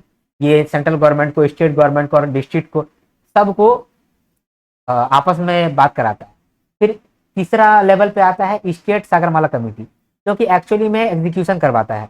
फिर सागरमाला फाइनेंस कॉर्पोरेशन लिमिटेड, अगर मान लो कि वाटर लॉजिस्टिक के लिए, पोर्ट डेवलपमेंट के लिए अगर आपको लोन चाहिए होगा तो ये इसके थ्रू मिल जाएगा, सागरमाला फाइनेंशियल कॉर्पोरेशन लिमिटेड, है ना। अभी यहाँ पर रीड कर लेते हैं। देखो 2 पेज था लेकिन उसमें लिखा हुआ बस ये सिंपल सा था, है ना, ठीक है। अब हम लोग यहाँ रीड कर लेते हैं। सागरमाला प्रोग्राम जो है इसको इम्प्लीमेंट करा जा रहा है, ठीक है। 2015 में लॉन्च किया गया था। इसमें 5 पिलर है। पहला है port modernisation and new port development, दूसरा है पोर्ट कनेक्टिविटी एनहांसमेंट, तीसरा है पोर्ट लेड इंडस्ट्रियलाइजेशन, चौथा है कोस्टल कम्युनिटी डेवलपमेंट, और पांचवा है coastal shipping and inland waterways transport, है। इंस्टीट्यूशनल फ्रेमवर्क भी यहाँ पर दिया हुआ है। The programme is supported by a multi layer framework. पहला है नेशनल सागरमाला एपेक्स कमेटी। ये एक एपेक्स बॉडी है providing overall policy guidance and oversight for the programme. इसको मई 2015 में कॉन्स्टिट्यूट किया गया था। दूसरा नंबर पे आता है मैरीटाइम स्टेट डेवलपमेंट काउंसिल। इसको हम लोग एक तरह का ये मीटिंग होता है जहाँ पर सेंट्रल मिनिस्ट्री, स्टेट गवर्नमेंट ये लोग को आपस में लाते हैं और कोऑर्डिनेशन को लेकर के बात करते हैं, काम करते हैं। तीसरा नंबर पे आता है स्टेट सागरमाला कमिटीज, ठीक है। इसके अंदर जो कोस्टल एरिया है, कोस्टल स्टेट्स है, यूनियन टेरिटरीज है, वहाँ पर एक कमेटी बनता है और ये एक्चुअली में प्रोडक्ट्स को, जो भी प्रोजेक्ट है उसको कोऑर्डिनेट करता है, इम्प्लीमेंट करवाता है। और इसके बाद भी सागरमाला फाइनेंस कॉर्पोरेशन लिमिटेड है। ये इंडिया का पहला एनबीएफसी है फोकस्ड ऑन मैरीटाइम सेक्टर, ठीक है। ये भी न्यूज डन हो गया। सागरमाला 2.0 जो है उसको प्रपोज किया गया है as a next phase of Sagarmala programme. इसमें जो आउटले है 85,482 करोड़ है, with total investment of 3.6 lakh crore. मतलब कि सागरमाला 2.0 के अंदर टोटल इन्वेस्टमेंट इतना जाएगा, जिसमें से सरकार कितना देगा, सरकार इतना देगा, ठीक है। कुछ अचीवमेंट हुआ है उसको आप यहाँ पर रीड कर पाओगे। Indian ports have strengthened their global presence with 9 ports ranking among world top 100। Operational efficiency भी यहाँ पर बढ़ा है, ठीक है, ये भी हो गया। इसके बाद है awarding bodies by NCVET. NCVET जो है इसका फुल फॉर्म है national council for vocational education and training. इन लोगों ने dual awarding body agreement sign किया है 4 बॉडी के साथ, council of architecture, Haryana knowledge corporation limited, Baba Saheb Ambedkar open university, max health care institution limited. ये 4 इंस्टीट्यूशन के साथ dual awarding body agreement sign किया है। अब आप बोलोगे कि ये डुअल बॉडी एग्रीमेंट क्या होता है? डुअल अवॉर्डिंग बॉडी एग्रीमेंट, देखो एनसीबीईटी जो है, मतलब कि national council for vocational education and training, यानी कि एनसीबीईटी, ये सिलेक्ट करता है अवॉर्डिंग बॉडीज को। अवॉर्डिंग बॉडीज क्या करता है? ये सर्टिफिकेट अवॉर्ड करता है। जैसे मान लो कि आपने कोई अच्छा काम किया है, आपके पास बहुत अच्छा स्किल है, वो स्किल अगर आपके पास है तो आप मेरे पास आओगे, मैं आपको सर्टिफिकेट दे दूंगा, तो मैं बन गया अवॉर्डिंग बॉडी।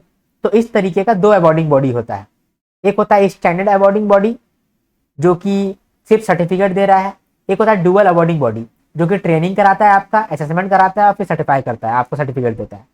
ठीक है, तो अभी जो है ये डुअल अवॉर्डिंग बॉडी का एग्रीमेंट हुआ है ये 4 ऑर्गेनाइजेशन के साथ, council of agriculture, Haryana knowledge corporation limited, Baba Saheb Ambedkar open university और max health care institution limited. ठीक है, तो एनसीबीटी ही चुनता है अवॉर्डिंग बॉडी को। इसमें से एक स्टैंडर्ड अवॉर्डिंग बॉडी होता है, एक dual awarding body. Standard awarding body के अंदर क्या होता है? आप अपना स्किल लेकर के जाते हो, आपका एग्जामिनेशन होता है और आपको सर्टिफिकेट दे दिया जाता है। डुअल अवॉर्डिंग बॉडी के अंदर पहले आपको ट्रेनिंग दिया जाता है, फिर ट्रेनिंग को एक्सेस किया जाता है, यानी एग्जाम लिया जाता है और फिर आपको अवार्ड दिया जाता है। तो कौन कौन डुअल अवॉर्डिंग बॉडी बन सकता है, ये डिसाइड करता है एनसीबीटी, और अभी इन्होंने डिसाइड किया है और 4 ऑर्गेनाइजेशन के साथ मिला हुआ है। ठीक है, यही बात हुआ है। तो national council for vocational education and training has signed agreements with different institution for recognition for dual awarding body. Awarding body क्या होता है यहाँ बताया गया है। 2 तरीके का अवॉर्डिंग बॉडी होता है, एक होता है स्टैंडर्ड अवॉर्डिंग बॉडी, एक होता है डुअल अवॉर्डिंग बॉडी। 4 इंस्टीट्यूट के साथ इन लोगों ने डुअल अवॉर्डिंग बॉडी का एग्रीमेंट साइन किया है। Council of agriculture, Haryana knowledge corporation limited, doctor Baba Saheb Ambedkar open university, max health care institute limited. ठीक है, आगे बढ़ते हैं और देखते हैं वुमनिया इनिशिएटिव। वुमनिया, आहा वुमनिया, है ना। देखो गवर्नमेंट ई मार्केट प्लेस के अंदर वुमनिया नाम का एक कैटेगरी लॉन्च किया गया है, जहां पर जो भी वुमेन अपना सामान बेच रही होंगी उसको कोई भी गवर्नमेंट खरीद पाएगा। पहले समझो कि गवर्नमेंट ई मार्केट प्लेस क्या होता है। गवर्नमेंट ई मार्केट प्लेस के अंदर सरकार को मान लो कोई भी सामान खरीदना है तो गवर्नमेंट ई मार्केट प्लेस के अंदर आता है सरकार, और सरकार सामान खरीदता है, सामान का ऑर्डर देता है। ठीक है, किससे सामान खरीदता है सरकार? सरकार खरीदता है प्राइवेट कंपनी से, स्टार्टअप से, एमएसएमई से, जो कि गवर्नमेंट ई मार्केट प्लेस के अंदर रजिस्टर किए हुए हैं। इससे सरकार को क्या बेनिफिट होता है? सरकार को जो सामान चाहिए वो मिल भी गया, और किससे खरीदा? जिसको जरूरत था, जैसे कि एमएसएमई, स्टार्टअप और प्राइवेट कंपनी, उनसे ही खरीदा। तो ये जो मार्केट प्लेस है उसको हम लोग बोलते हैं government e market place, where government जैसे कि PSU, ministry, government department, government schools, ये सब जो है ये सामान खरीदता है from private company, startup, MSME. ये जो प्लेटफॉर्म है ना government e market place platform, इसी प्लेटफॉर्म के अंदर एक वुमनिया इनिशिएटिव के अंदर एक नया कैटेगरी बनाया गया है। इसी वुमनिया इनिशिएटिव के अंदर बहुत सारा कैटेगरी है, जैसे वुमनिया हैंडीक्राफ्ट, वुमनिया ग्रोसरी एंड पोल्ट्री। ठीक है, यहाँ पोल्ट्री होगा, पेंट्री नहीं होगा, पोल्ट्री होगा। Womaniya office accessories, Womaniya handloom textile, Womaniya personal hygiene and care. ठीक है, यहाँ पर हम लोग रीड करते हैं। तो गवर्नमेंट ने इंट्रोड्यूस किया Womaniya initiative on government e market place platform. ठीक है, 2019 में, to encourage the participation of women led MSCs and self help group. इसके अंदर क्या हो रहा है? To strengthen inclusion of women entrepreneurs in public procurement, connecting them to government buyers. इसका कितना प्रोडक्ट कैटेगरी है? 5 प्रोडक्ट कैटेगरी है। Womaniya handicraft, Womaniya groceries and poultries, Womaniya office accessories, Womaniya handloom textiles, वुमनिया personal hygiene and care. ठीक है, चलो चलो अब देखते हैं एक नया रिपोर्ट। मिनिस्ट्री ऑफ टेक्सटाइल का रिपोर्ट है, market for textiles and clothing. ठीक है, तो हम लोगों ने नेशनल हाउस होल्ड सर्वे किया था, उसी के बेसिस पे हम लोगों ने ये रिपोर्ट जारी किया है। तो मिनिस्ट्री ऑफ टेक्सटाइल का ये रिपोर्ट है, market for textile and clothing. इस रिपोर्ट के अंदर बताया गया है कि टेक्सटाइल को लेकर के हमारा मार्केट साइज कितना बड़ा है, मार्केट में डिमांड कितना है, इसके बारे में यहाँ पर बातचीत हुआ है। ठीक है, सबसे पहले देखो टोटल टेक्सटाइल मार्केट साइज कितना है? 14.95 लाख करोड़। कितना लाख करोड़ का डिमांड है, टेक्सटाइल का डिमांड है हमारे इंडिया के अंदर। ठीक है, उसी को हम लोग बोल रहे हैं टोटल टेक्सटाइल मार्केट साइज है वो 14.95 लाख करोड़ का है। इसमें से जो डोमेस्टिक है और एक्सपोर्ट है वो कितना है? डोमेस्टिक कितना डिमांड है? 12 लाख करोड़ का, और एक्सपोर्ट डिमांड कितना है? 2.93 लाख करोड़ का। ठीक है, हाउस होल्ड का डिमांड कितना है? डोमेस्टिक मार्केट साइज के अंदर ही हाउस होल्ड का कितना डिमांड है? हाउस होल्ड का डिमांड है 8.77 लाख करोड़। ठीक है, पर कैपिटा डिमांड कितना है? पर कैपिटा डिमांड जो है वो 6066 रुपीज का डिमांड है, यानी कि पर कैपिटा हर एक जन जो है एक साल में 6000 रुपया का वो कपड़ा खरीदता है, टेक्सटाइल खरीदता है। वही डिमांड है, वही की बात हो रहा है यहाँ पर, जो कि ग्रो किया है, 7.8% से ग्रो किया है। जैसे लोगों के पास पैसा आता है ना, फिर लोग नया नया कपड़ा पे इन्वेस्ट करते हैं। जैसे हम ही को देख लो, मजाक कर रहे हैं। आप देखे होंगे कि ये ड्रेस पहन के ही मैं पीआईबी बनाता हूँ, आप देखना। ठीक है? इसके पीछे भी एक लॉजिक है, पीछे कहानी बाद में बताऊंगा। इसके बाद देखो product wise demand. Man made fibre और ब्लेंडेड प्रोडक्ट्स का 52% डिमांड है। कॉटन बेस्ड प्रोडक्ट का 41.2% डिमांड है। सिल्क बेस्ड प्रोडक्ट्स का 5.2% डिमांड है, और वुलन प्रोडक्ट्स का 1.3% डिमांड है। यानी जितना भी डिमांड है ना, वो उसको अगर हम लोग बांट दिए हैं तो 52% यानी कि सबसे ज्यादा डिमांड किसका है? मैनमेड फाइबर का और ब्लेंडेड प्रोडक्ट्स का। फिर उससे ज्यादा, उससे कम थोड़ा डिमांड है कॉटन बेस्ड प्रोडक्ट का, उससे भी कम है सिल्क बेस्ड प्रोडक्ट का, और उससे भी कम है वुलन प्रोडक्ट्स का। क्योंकि ठंडे दिन तो हम लोग का कम ही समय रहता है, तो वुलन प्रोडक्ट्स का डिमांड इसलिए कम है। सिल्क बेस्ड जो होता है वो रईस लोग ही खरीद पाते हैं, इसलिए उसका डिमांड भी थोड़ा सा कम है। कॉटन बेस्ड प्रोडक्ट हर कोई खरीद पाता है, इसलिए उसका डिमांड है। और मैनमेड फाइबर और ब्लेंडेड प्रोडक्ट्स का डिमांड भी बहुत है। ठीक है, समझ में आया आपको? आगे बढ़ते हैं। अब देखते हैं ई नैम। ई नैम क्या है वो समझते हैं। सॉरी, रीडिंग करना भूल गए, रीडिंग कर लेते हैं। Ministry of textile has release the report on domestic demand of textiles, market for textiles and clothing based on national household survey 2024। ये स्टडी एस्टिमेट करता है domestic demand in textile and clothing sector. Market size बताया गया है कि कितना है? 14.95 लाख करोड़। जिसमें से डोमेस्टिक डिमांड कितना है? 12.02 लाख करोड़। ठीक है, और एक्सपोर्ट के लिए कितना डिमांड है? एक्सपोर्ट के लिए डिमांड है 2.93 लाख करोड़। ठीक है, एक्सपोर्ट के लिए 2.93 लाख करोड़। इसके बाद out of total market size the contribution of house hold is 8.77 lakh crore. ठीक है, प्रोडक्ट वाइज कंट्रीब्यूशन क्या है? 52% जो है वो मैनमेड प्रोडक्ट है। ठीक है, इसका 41.2% जो है वो कॉटन बेस्ड प्रोडक्ट का डिमांड है। तो ये भी आप समझ लीजिए। पर कैपिटल डिमांड जो है वो 7.8% से बढ़ा है, अभी कितना है? 6066 रुपीज पर कैपिटल। ठीक है, अब ई नैम को देखते हैं, ई नैम पोर्टल देखते हैं। इलेक्ट्रॉनिक नेशनल एग्रीकल्चर मार्केट क्या है? फार्मर जो है अपना प्रोड्यूस लेकर के आता है मंडी पे। ठीक है, मंडी पे लेकर के आता है, जो भी बीट है या फिर राइस है उसका प्रोडक्ट लेकर के आता है, और वो प्रोडक्शन को ई नैम पोर्टल के अंदर चढ़ा देता है। ई नैम पोर्टल एक तरह का वेबसाइट होता है जहां पर फार्मर का जो प्रोड्यूस है वो चढ़ जाता है। जब फार्मर का प्रोड्यूस लिस्ट हो गया तो ऑनलाइन जो है कोई भी उस प्रोडक्ट को खरीद सकता है।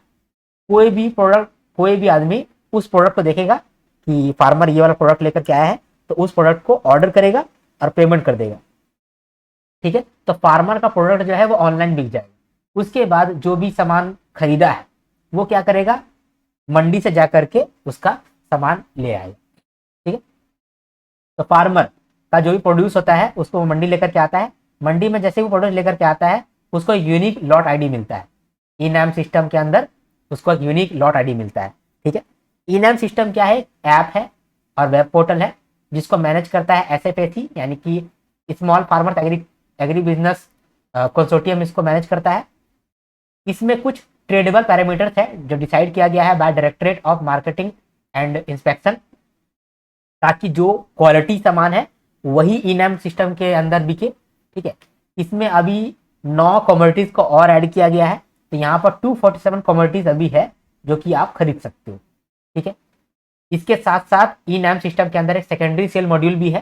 सेकेंडरी सेल मॉड्यूल का मतलब क्या होता है कि फार्मर का प्रोड्यूस आपने खरीदा और फिर आप उसको रीसेल कर रहे हैं किसी और। ठीक है, अच्छा, जो भी फार्मर यहाँ पर अपना सामान लेकर के आएगा उसको खरीदेगा कौन? जो भी बायर्स होगा या ट्रेडर होगा वही इस चीजों को खरीदेगा। बहुत सारा बायर या ट्रेडर जो है वो बिड करेगा, जिसका बिड ज्यादा होगा वो सामान को वो खरीद लेगा। और पेमेंट कर देगा थ्रू यूपीआई, एनईएफटी, आरटीजीएस, और जो है अपना जो प्रोड्यूस खरीदा है वो उसको पिकअप करवा लेगा। ठीक है, तो फार्मर जो है वो अपना प्रोड्यूस को लेकर के आएगा मंडी में उसको एक लैपटॉप के अंदर या फिर उसके सिस्टम के अंदर डाला जाएगा और उसको एक यूनिक लॉट आईडी दिया जाएगा। यूनिक लॉट आईडी ये डिसाइड करेगा कि सामान कहाँ पर जा रहा है, सामान का डिलीवरी पिकअप हुआ कि नहीं हुआ, ठीक है, सामान सेल हुआ कि नहीं हुआ, ये सब डिसाइड होगा यूनिक लॉट आईडी के अंदर। जैसे ही ई नाम सिस्टम के अंदर आपका सामान पहुंच गया है तो जो बायर है वो ट्रेडर है उस पर बिडिंग करेंगे, बिड करके बाय कर लेंगे, बाय करके पेमेंट कर देंगे यूपीआई, एनईएफटी, आरटीजीएस के थ्रू, और फिर वो अपना सामान जो है वो पिकअप करवा लेंगे। इसके साथ साथ वो रीसेल भी कर पाएंगे क्योंकि रीसेल का भी एक मॉड्यूल है ई नाम सिस्टम के अंदर। अभी 9 कमोडिटीज यानी कि 9 तरीके का कमोडिटीज को भी और ऐड किया गया है इस ई नाम सिस्टम के अंदर, तो इसीलिए यहाँ पर 247 कमोडिटीज ऐड हो गया है। ठीक है, टोटल यहाँ पर रीड कर लेते हैं। तो गवर्नमेंट ने लॉन्च किया है नेशनल एग्रीकल्चर मार्केट 2016 में as a pan India electronic trading platform to create a unified national market for agriculture community. ठीक है, इसको मैनेज कौन कर रहा है? Small agriculture agri business consortium. Technology provider कौन है? Nagarjuna fertilizer and chemicals limited. ठीक है, कुछ ट्रेडेबल पैरामीटर है, वो पैरामीटर्स को देख करके ही कोई सामान वहां लिस्ट होता है। तो वो जो पैरामीटर्स है वो बनाया कौन है? Directorate of marketing and inspection ने बनाया है। कुछ की फीचर है जैसे कि मल्टी लेयर्ड आर्किटेक्चर है, जो आप ई नाम सिस्टम है वो वेब पोर्टल के थ्रू एक्सेस कर सकते हो, मोबाइल एप्लीकेशन के थ्रू एक्सेस कर सकते हो, हेल्पलाइन भी है इसके अंदर। ठीक है, एक यूनिक लॉट आईडी आपको मिलता है जिससे आप ट्रैक कर सकते हो कि जो आपका सामान है वो गेट एंट्री से लेकर के फाइनल सेल हुआ है, कब हुआ है, कैसे हुआ है, ये आप अपना देख सकते हो मोबाइल के थ्रू। 12 लैंग्वेज यहाँ पर आपको अवेलेबल होता है इंक्लूडिंग हिंदी, इंग्लिश, गुजराती, मराठी, तेलुगु, बंगाली, तमिल, उड़िया और अदर्स, ताकि अलग अलग फार्मर्स भी वहां जाकर के बेनिफिट उठा सकें, है ना। सेकेंडरी सेल मॉड्यूल भी इसके अंदर अवेलेबल होता है, टोल फ्री मॉड्यूल भी अवेलेबल है और इलेक्ट्रॉनिक पेमेंट होता है। फिर से लगता है ब्रेक लेना पड़ेगा, वेट करो आप थोड़ा देर, फिर से वापस आता हूँ। चलो रिज्यूम करते हैं ना। देखो यहाँ पर अर्बन चैलेंज फंड, अब हम लोग अगला न्यूज़ है। अर्बन चैलेंज फंड हम लोगों ने ऑलरेडी देख रखा है कुछ महीने पहले, यानी फरवरी महीने में या फिर मार्च महीने में हम लोगों ने अर्बन चैलेंज फंड को आपको पढ़ाया है। ठीक है, ये आपका नोट से मैंने आपको पढ़ाया है, तो यहाँ पर मैं इसको स्किप कर रहा हूँ। यहाँ पर सिर्फ एक ही यूनिक चीज़ है, ये है आउटले। इसको मैंने रखा ही इसलिए है क्योंकि मैं आपको बता पाऊँ कि इसका आउटले जो है यहाँ पर एक्स्ट्रा है, बाकी मैंने आपको करा दिया है। ठीक है, तो मैं कोशिश मतलब ऐसे रिक्वेस्ट कर रहा हूँ कि आप खुद से कर लेना, क्योंकि मैंने ये फरवरी महीने में कराया है। अगर फरवरी महीने आपने किया है तो अर्बन चैलेंज फंड आपको याद होगा। ठीक है, तो वहाँ यहाँ या तो वहां से देख लेना, या तो अभी मैं बता देता हूँ यार, बता ही देता हूँ बता ही देता। तो चैलेंज मोड में अर्बन एरिया को डेवलप करने के लिए फंड लेकर के आया गया है, जिसमें गवर्नमेंट जो बोल रहा है अर्बन एरियाज को कि अर्बन एरियाज तुम कुछ हमको बताओ कि कौन सा तुम लोग प्रोजेक्ट लेकर के आएगा जो बेस्ट काम करने वाला है। अगर हमको लगेगा कि हाँ यार तो बेस्ट में काम करने वाला है तो तुम लोगों को कुछ हम ग्रांट देंगे। तो उस ग्रांट को देने के लिए एक फंड बनाया गया है, अर्बन चैलेंज फंड। यहाँ पर जो भी सिटी जिसका पॉपुलेशन 10 लाख या उससे ज़्यादा है, या फिर कोई भी कैपिटल सिटी, या फिर ऐसा सिटी जो कि इंडस्ट्रियल सिटी है जिसका पॉपुलेशन 1 लाख या उससे ज़्यादा है, या फिर ऐसा अर्बन लोकल बॉडी जो कि हिली एरियाज में है या फिर नॉर्थ ईस्टर्न स्टेट्स में है और उसका पॉपुलेशन 1 लाख से कम है, तो इन सब कोई जो है ये लोग प्रोजेक्ट को प्रपोज करेगा, साथ में कॉस्ट भी बताएगा कि कितना कॉस्ट लगने वाला है और कौन सा प्रोजेक्ट ये प्रपोज कर रहा है। ये 4 थीम में ये प्रोजेक्ट को प्रपोज करेगा, urban governance, market and financial system, operational efficiency और अर्बन प्लानिंग। ये 4 थीम पे प्रोजेक्ट को प्रपोज करेगा विद देयर कॉस्ट। और अगर गवर्नमेंट को अच्छा लगा तो गवर्नमेंट जो है 25% ऑफ प्रोजेक्ट कॉस्ट दे देगा इन लोग को। ठीक है, अब बोलेगा कि बाकी 75% तुम खुद से अरेंज करो, लेकिन बाकी का 75% तुम अरेंज कर रहा है ना, उसमें से 50% जो है तुम मार्केट से रेज करना, एज ए लोन, बॉन्ड, ये रेज करना, तभी तुमको ये 25% भी मिलेगा। इसका मतलब कि 25% तुमको देंगे, बाकी का 50% तुम मार्केट से उठाओ और 25% खुद पैसा लगाओ, ये हम लोग बोल रहे हैं ना। तो 75% खुद लगाएगा, या तो मार्केट से उठाएगा तो खुद लगाएगा, और 25% सरकार देगा। ठीक है, ये हम लोग बोल रहे हैं। ठीक है, लेकिन बात ये है कि 25 ये जो 50% है कि 50% मिनिमम रेज करना पड़ेगा फ्रॉम मार्केट, जैसे कि लोन बॉन्ड, बड़ा बड़ा जो सिटी है वो लोग तो आराम से रेज कर पाएगा, लेकिन ये जो छोटा अर्बन लोकल बॉडी है हिली एरियाज में, नॉर्थ ईस्टर्न स्टेट्स में, ये लोग तो नहीं कर पाएगा, जिसका पॉपुलेशन ही 1 लाख से कम है, ये लोग कैसे करेगा। तो ये लोग के लिए क्या कर रहे हैं हम लोग, क्रेडिट रिपेमेंट गारंटी स्कीम लेकर के आए हैं। इसके अंदर बोल रहे हैं कि देखो इस स्कीम के अंदर जो है ना, हम लोग गारंटी दे रहे हैं तुम लोग, जब हम लोग तुम लोग गारंटी देंगे तो इसी गारंटी का मदद से तुम लोग मार्केट से पैसा उठा लो, क्योंकि मार्केट में जब देखेगा कि तुम लोग को गारंटी मिला हुआ है वो भी सरकार का, तो तुम लोग को दे दिया जाएगा लोन, ठीक है, मतलब बॉन्ड मिल जाएगा या फिर मार्केट से लोन मिल जाएगा, ठीक है। तो इसीलिए ये वाला क्रेडिट गारंटी स्कीम भी आया है। इस क्रेडिट गारंटी स्कीम के अंदर आउटले रखा गया है 5,000 करोड़, ठीक है। गारंटी कितना मिलेगा, पहली बार लोन लेने जाओगे तो 7 करोड़ और 70% of the loan which ever is lower, ये आपको मिलेगा गारंटी। सेकंड टाइम लोन पे 7 करोड़ और 50% of the loan which ever is lower, ठीक है। मिनिमम कॉस्ट कितना है, फर्स्ट टाइम प्रोजेक्ट के लिए मिनिमम कॉस्ट 20 करोड़ है, और उसके बाद अगर प्रोजेक्ट है उसके लिए मिनिमम कॉस्ट 28 करोड़ होना चाहिए। मैंने यहाँ ऊपर ऊपर समझाया है क्योंकि मैंने ये ऑलरेडी पिछला वीडियोज में समझाया है, ठीक है, तो आप पिछला वीडियो में जरूर देख लेना। अभी हम लोग आगे बढ़ते हैं। ट्रेड डेटा रिलीज हुआ है FY26 के लिए और मार्च 26 के लिए, ठीक है, by ministry of commerce and industry. तो ये जो डेटा है मार्च 2026 के लिए ये भी इंपॉर्टेंट है, और FY26 के लिए ये डेटा भी इंपॉर्टेंट है, ठीक है। लेकिन ज्यादा इंपॉर्टेंट कौन सा है, ज्यादा इंपॉर्टेंट है FY26 वाला। क्यों, क्योंकि ये जो है अभी आप याद करोगे तो फेज 1 में भी काम आएगा, फेज 2 में भी काम आएगा, इसीलिए मैंने यहाँ पर इसको डाल के रखा हुआ है, यहाँ से आप समझो। FY26 में टोटल एक्सपोर्ट कितना हुआ है, FY26 में टोटल एक्सपोर्ट हुआ है 860 बिलियन का, जिसमें गुड्स का एक्सपोर्ट हुआ है 441 बिलियन का, और सर्विसेज का एक्सपोर्ट हुआ है 418 बिलियन का, ठीक है। टोटल इंपोर्ट कितना किए हैं हम लोग, 979 बिलियन डॉलर किए हैं, ठीक है। तो टोटल इंपोर्ट में 979 बिलियन डॉलर का इंपोर्ट हुआ है, जिसमें से कि 774 बिलियन डॉलर गुड्स है और 204 बिलियन डॉलर सर्विसेज है। तो अगर आप देखोगे कि सर्विसेज जो है हम लोग एक्सपोर्ट तो कर रहे हैं लेकिन इंपोर्ट भी बहुत कर रहे हैं, इतना सर्विसेज इंपोर्ट भी हम लोग कर रहे हैं तो नहीं करना चाहिए, है ना। गुड्स तो हम लोग इंपोर्ट कर ही रहे हैं, सर्विसेज भी हम लोग अच्छा खासा इंपोर्ट कर रहे हैं, बहुत कम भी इंपोर्ट नहीं है। टॉप 5 एक्सपोर्ट डेस्टिनेशन कहाँ कहाँ है, मतलब कहाँ कहाँ हम लोग एक्सपोर्ट करते हैं, China, Spain, Hong Kong, Vietnam, Sri Lanka. Import sources कहाँ से हम लोग इंपोर्ट करते हैं maximum, China, USA, Hong Kong, Peru, UK, ठीक है। यही यहाँ पर डेटा दिया हुआ है, डेटा को आप खुद भी रीड कर सकते हो। आगे बढ़ते हैं।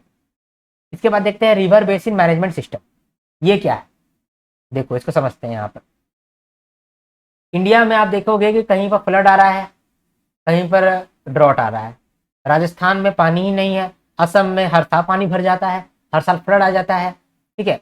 नॉर्थ ईस्टर्न स्टेट्स में क्या बोलते हैं बहुत सारा वाटरफॉल है, तो वाटरफॉल के यूज करके हम लोग बहुत सारा इलेक्ट्रिसिटी पैदा कर सकते हैं, लेकिन कर तो नहीं पा रहे हैं। बॉर्डर रिवर भी बहुत सारा है, बॉर्डर रिवर में क्या होता है, मान लो कि जो इंदस रिवर वो पाकिस्तान भी जाता है, ठीक है, और ये बांग्लादेश से भी कोई कोई रिवर आता है।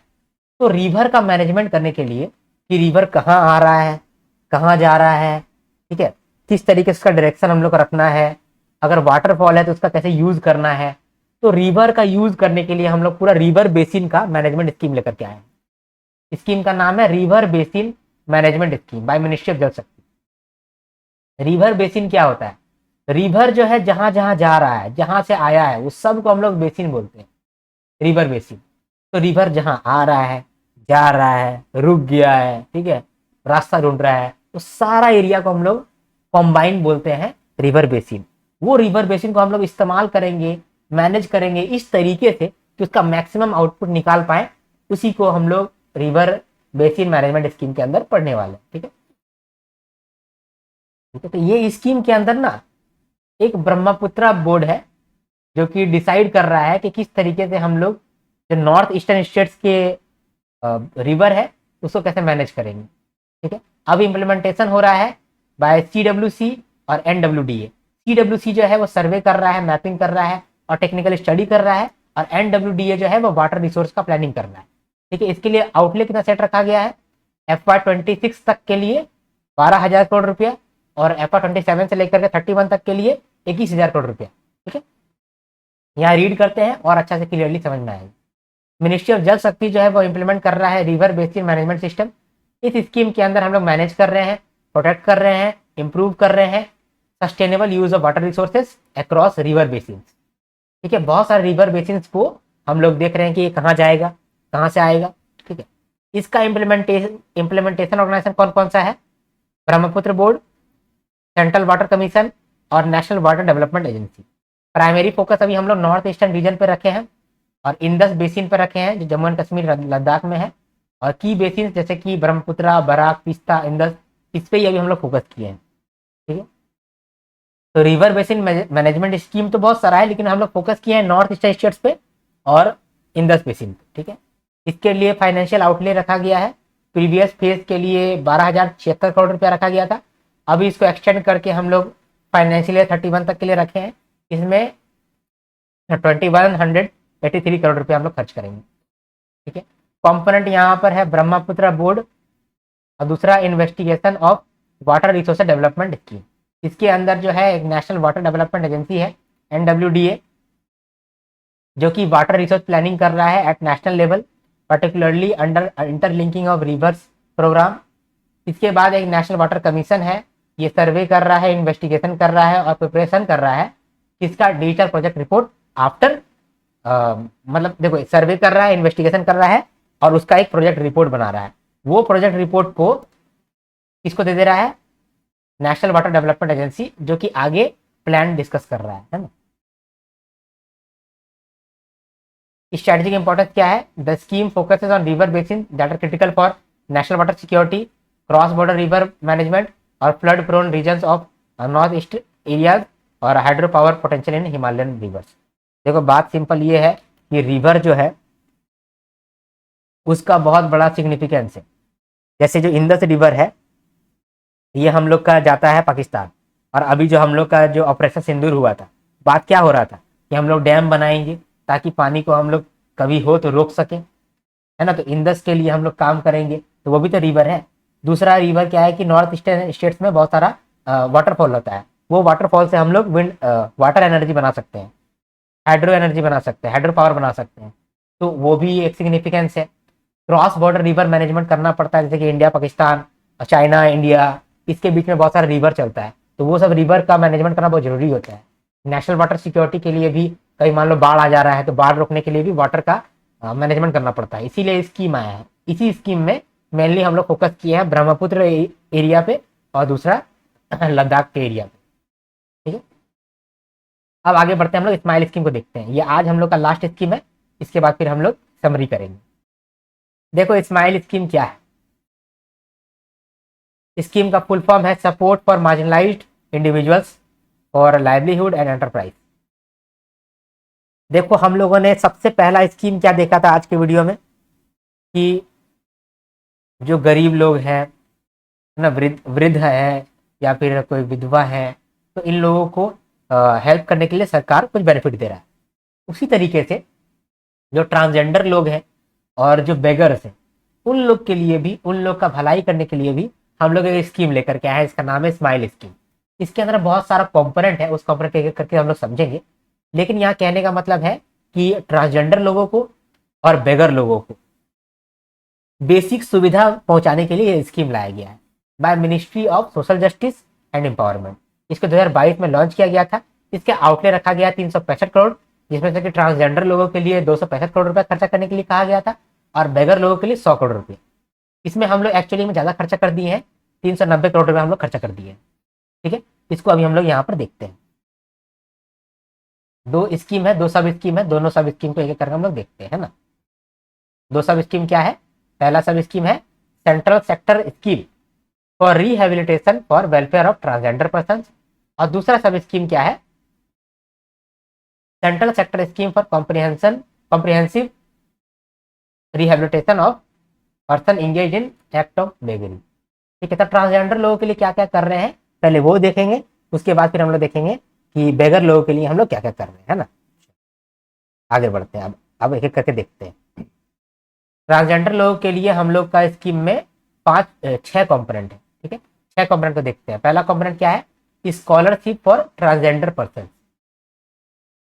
जो भी ट्रांसजेंडर पर्सन है जो कि क्लास 9 से लेकर के पीजी तक पढ़ाई कर रहे हैं, उन लोग को हम लोग कुछ पैसा देंगे, 13,500 रुपया पर ईयर देंगे।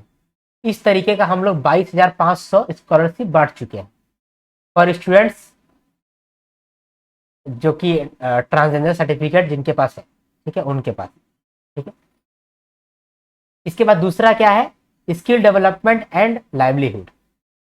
अब जो भी ट्रांसजेंडर पर्सन है, ट्रांसजेंडर स्टूडेंट्स है, उनको स्किल सिखाने के लिए हम लोग ये कंपोनेंट लेकर के आए हैं, जिसमें हम लोग वाया पीएम दक्ष पोर्टल स्किल ट्रेनिंग देंगे और उसके बाद फिर उनको सर्टिफाई भी करेंगे। 21,000 बेनिफिशियरी को चुना गया है और इसका खर्चा जो है अगले 5 साल के लिए 6580 लाख रुपया है, ठीक है। इसके बाद जो अगला कंपोनेंट है वो है कंपोजिट मेडिकल हेल्थ। इसमें हम लोग ट्रांसजेंडर लोगों को इंश्योरेंस कवर दे रहे हैं 5 लाख पर ईयर। इसके बाद अगला कंपोनेंट क्या है? इसके बाद अगला कंपोनेंट है services via national portal and helpline. देखो, बहुत सारा ट्रांसजेंडर लोगों को हम लोग हेल्प तो दे रहे हैं, लेकिन बहुत सारा ट्रांसजेंडर लोग अभी भी बहुत डरा हुआ फील करते होंगे, है ना, अनसेफ फील करते होंगे। तो उनके लिए हम लोग बोल रहे हैं कि आप लोग के लिए हेल्पलाइन भी लाए हैं और नेशनल पोर्टल भी है, जहां पर आप कंप्लेन कर सकते हैं और वो कंप्लेन का रिजोल्यूशन भी जल्दी होगा। इसके बाद बहुत सारे ट्रांसजेंडर लोगों को घर नहीं मिलता है, तो हम लोग एक गरिमा गृह नाम का एक हाउसिंग कंपोनेंट लेकर के आए हैं, जहां पर हम लोग क्या कर रहे हैं, 3,000 स्क्वायर फीट का एक घर बना रहे हैं। उस घर में अगल बगल के जो भी ट्रांसजेंडर लोग हैं वो जाके रह पाएंगे। वहां पर उनको मेडिकल केयर भी मिलेगा, वहां उनको खाना भी मिलेगा और वहां पर उन लोगों को थोड़ा सा एजुकेशन भी मिलेगा, ठीक है। हर यूनिट को बनाने के लिए 36 लाख रुपया लग रहा है। अभी इंडिया के अंदर 21 गरिमा गृह बना हुआ है। इसके बाद ट्रांसजेंडर प्रोटेक्शन सेल भी बना हुआ है, जो भी ट्रांसजेंडर लोगों के अगेंस्ट में जो भी ऑफेंसेस होगा उसको मॉनिटर करेगा और टाइमली रजिस्ट्रेशन करके इन्वेस्टिगेशन करके उसको ठीक करेगा, रिजोल्यूशन करेगा, ठीक है। तो ये हम लोग ट्रांसजेंडर लोगों के लिए कर रहे हैं।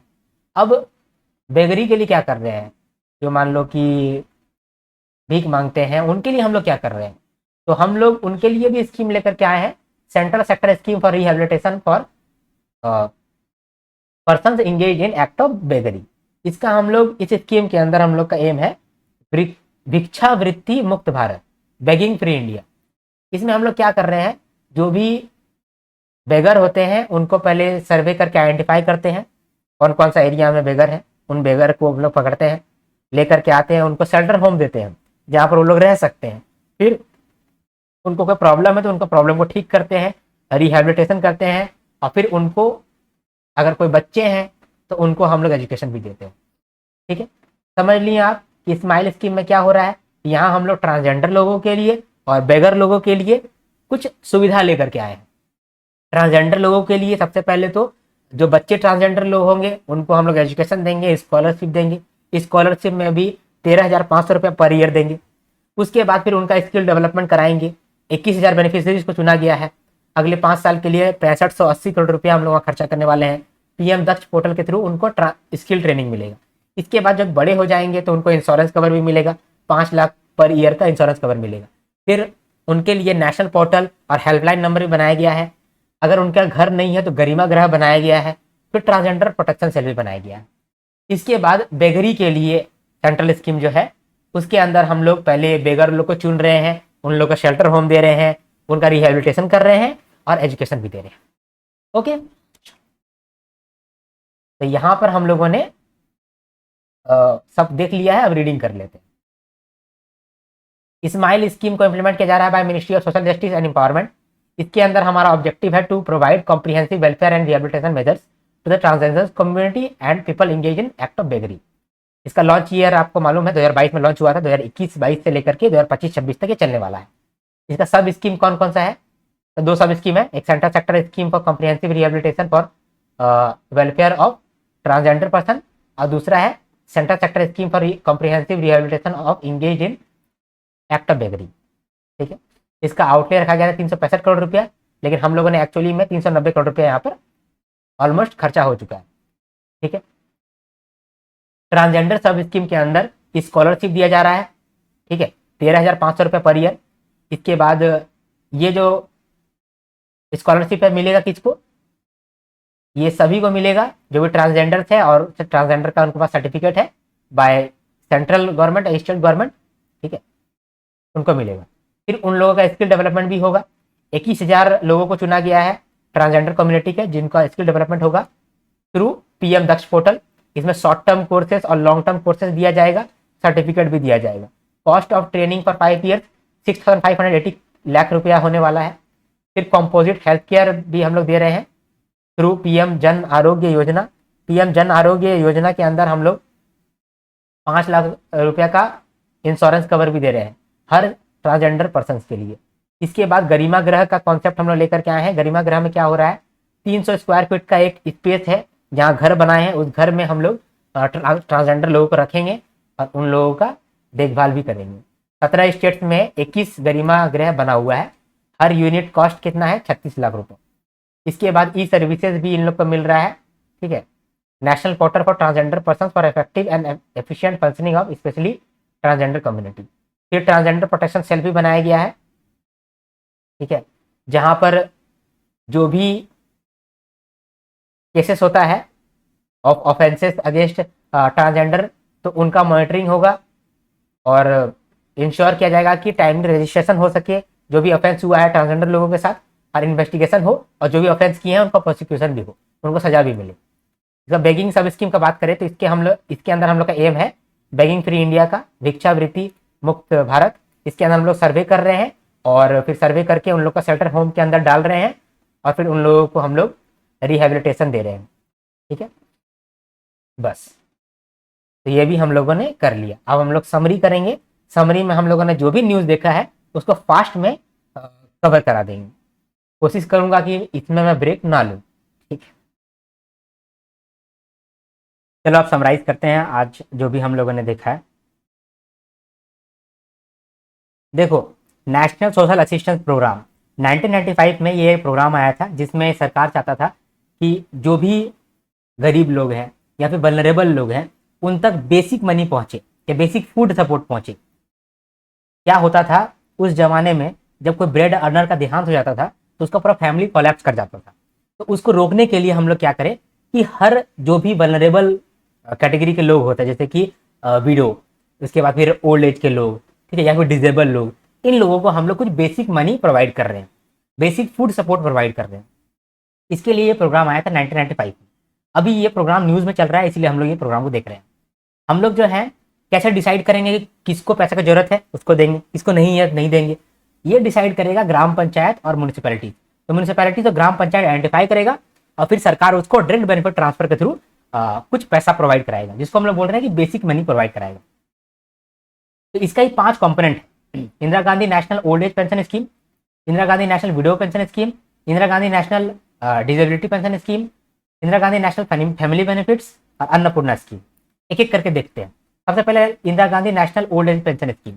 इसके अंदर अगर एज 60 से 79 के बीच में है तो 200 रुपये पर मंथ मिलेगा। अगर एज 80 प्लस है तो 300 रुपये पर मंथ मिलेगा। स्टेट गवर्नमेंट इस पे और ऐड करके पैसा दे सकता है। देखा गया है कि ओवर द ईयर एवरेज जो है 1100 रुपये पहुंच जाता है एक ओल्ड एज पेंशन स्कीम के अंदर। स्टेट गवर्नमेंट कुछ देता है और सेंट्रल गवर्नमेंट ये दे रहा है, ठीक है। इसके बाद विडो पेंशन स्कीम, जो भी विधवा पेंशन है वो भी मिलता है। जिसका एज 40 से लेकर 79 के बीच में रहता है उसको 300 रुपये पर मंथ मिलता है। जिसका एज 80 प्लस होता है उसको 500 रुपये पर मंथ मिलता है। इसके बाद Indira Gandhi national disability pension scheme, इसके अंदर जो डिसेबल होते हैं उनको हम लोग पैसा पहुंचाते हैं। जिनका एज 18 से लेकर 79 के बीच में है उनको 300 रुपये पर मंथ, जिनका एज 80 प्लस है उनको 500 रुपये पर मंथ। इसके बाद अगर मान लो कि किसी ब्रेड अर्नर का देहांत हो गया तो उसके फैमिली में पैसा मिलेगा 20,000 रुपया वन टाइम असिस्टेंट। आपको भी पता होगा कि जब भी किसी का देहांत होता है तो उसके बाद बहुत सारा खर्चा आ जाता है, फैमिली अनस्टेबल हो जाता है। तो कोई ब्रेड अर्नर अगर का देहांत हो जाता है तो उसके फैमिली को 20,000 रुपया मिल जाएगा, ठीक है।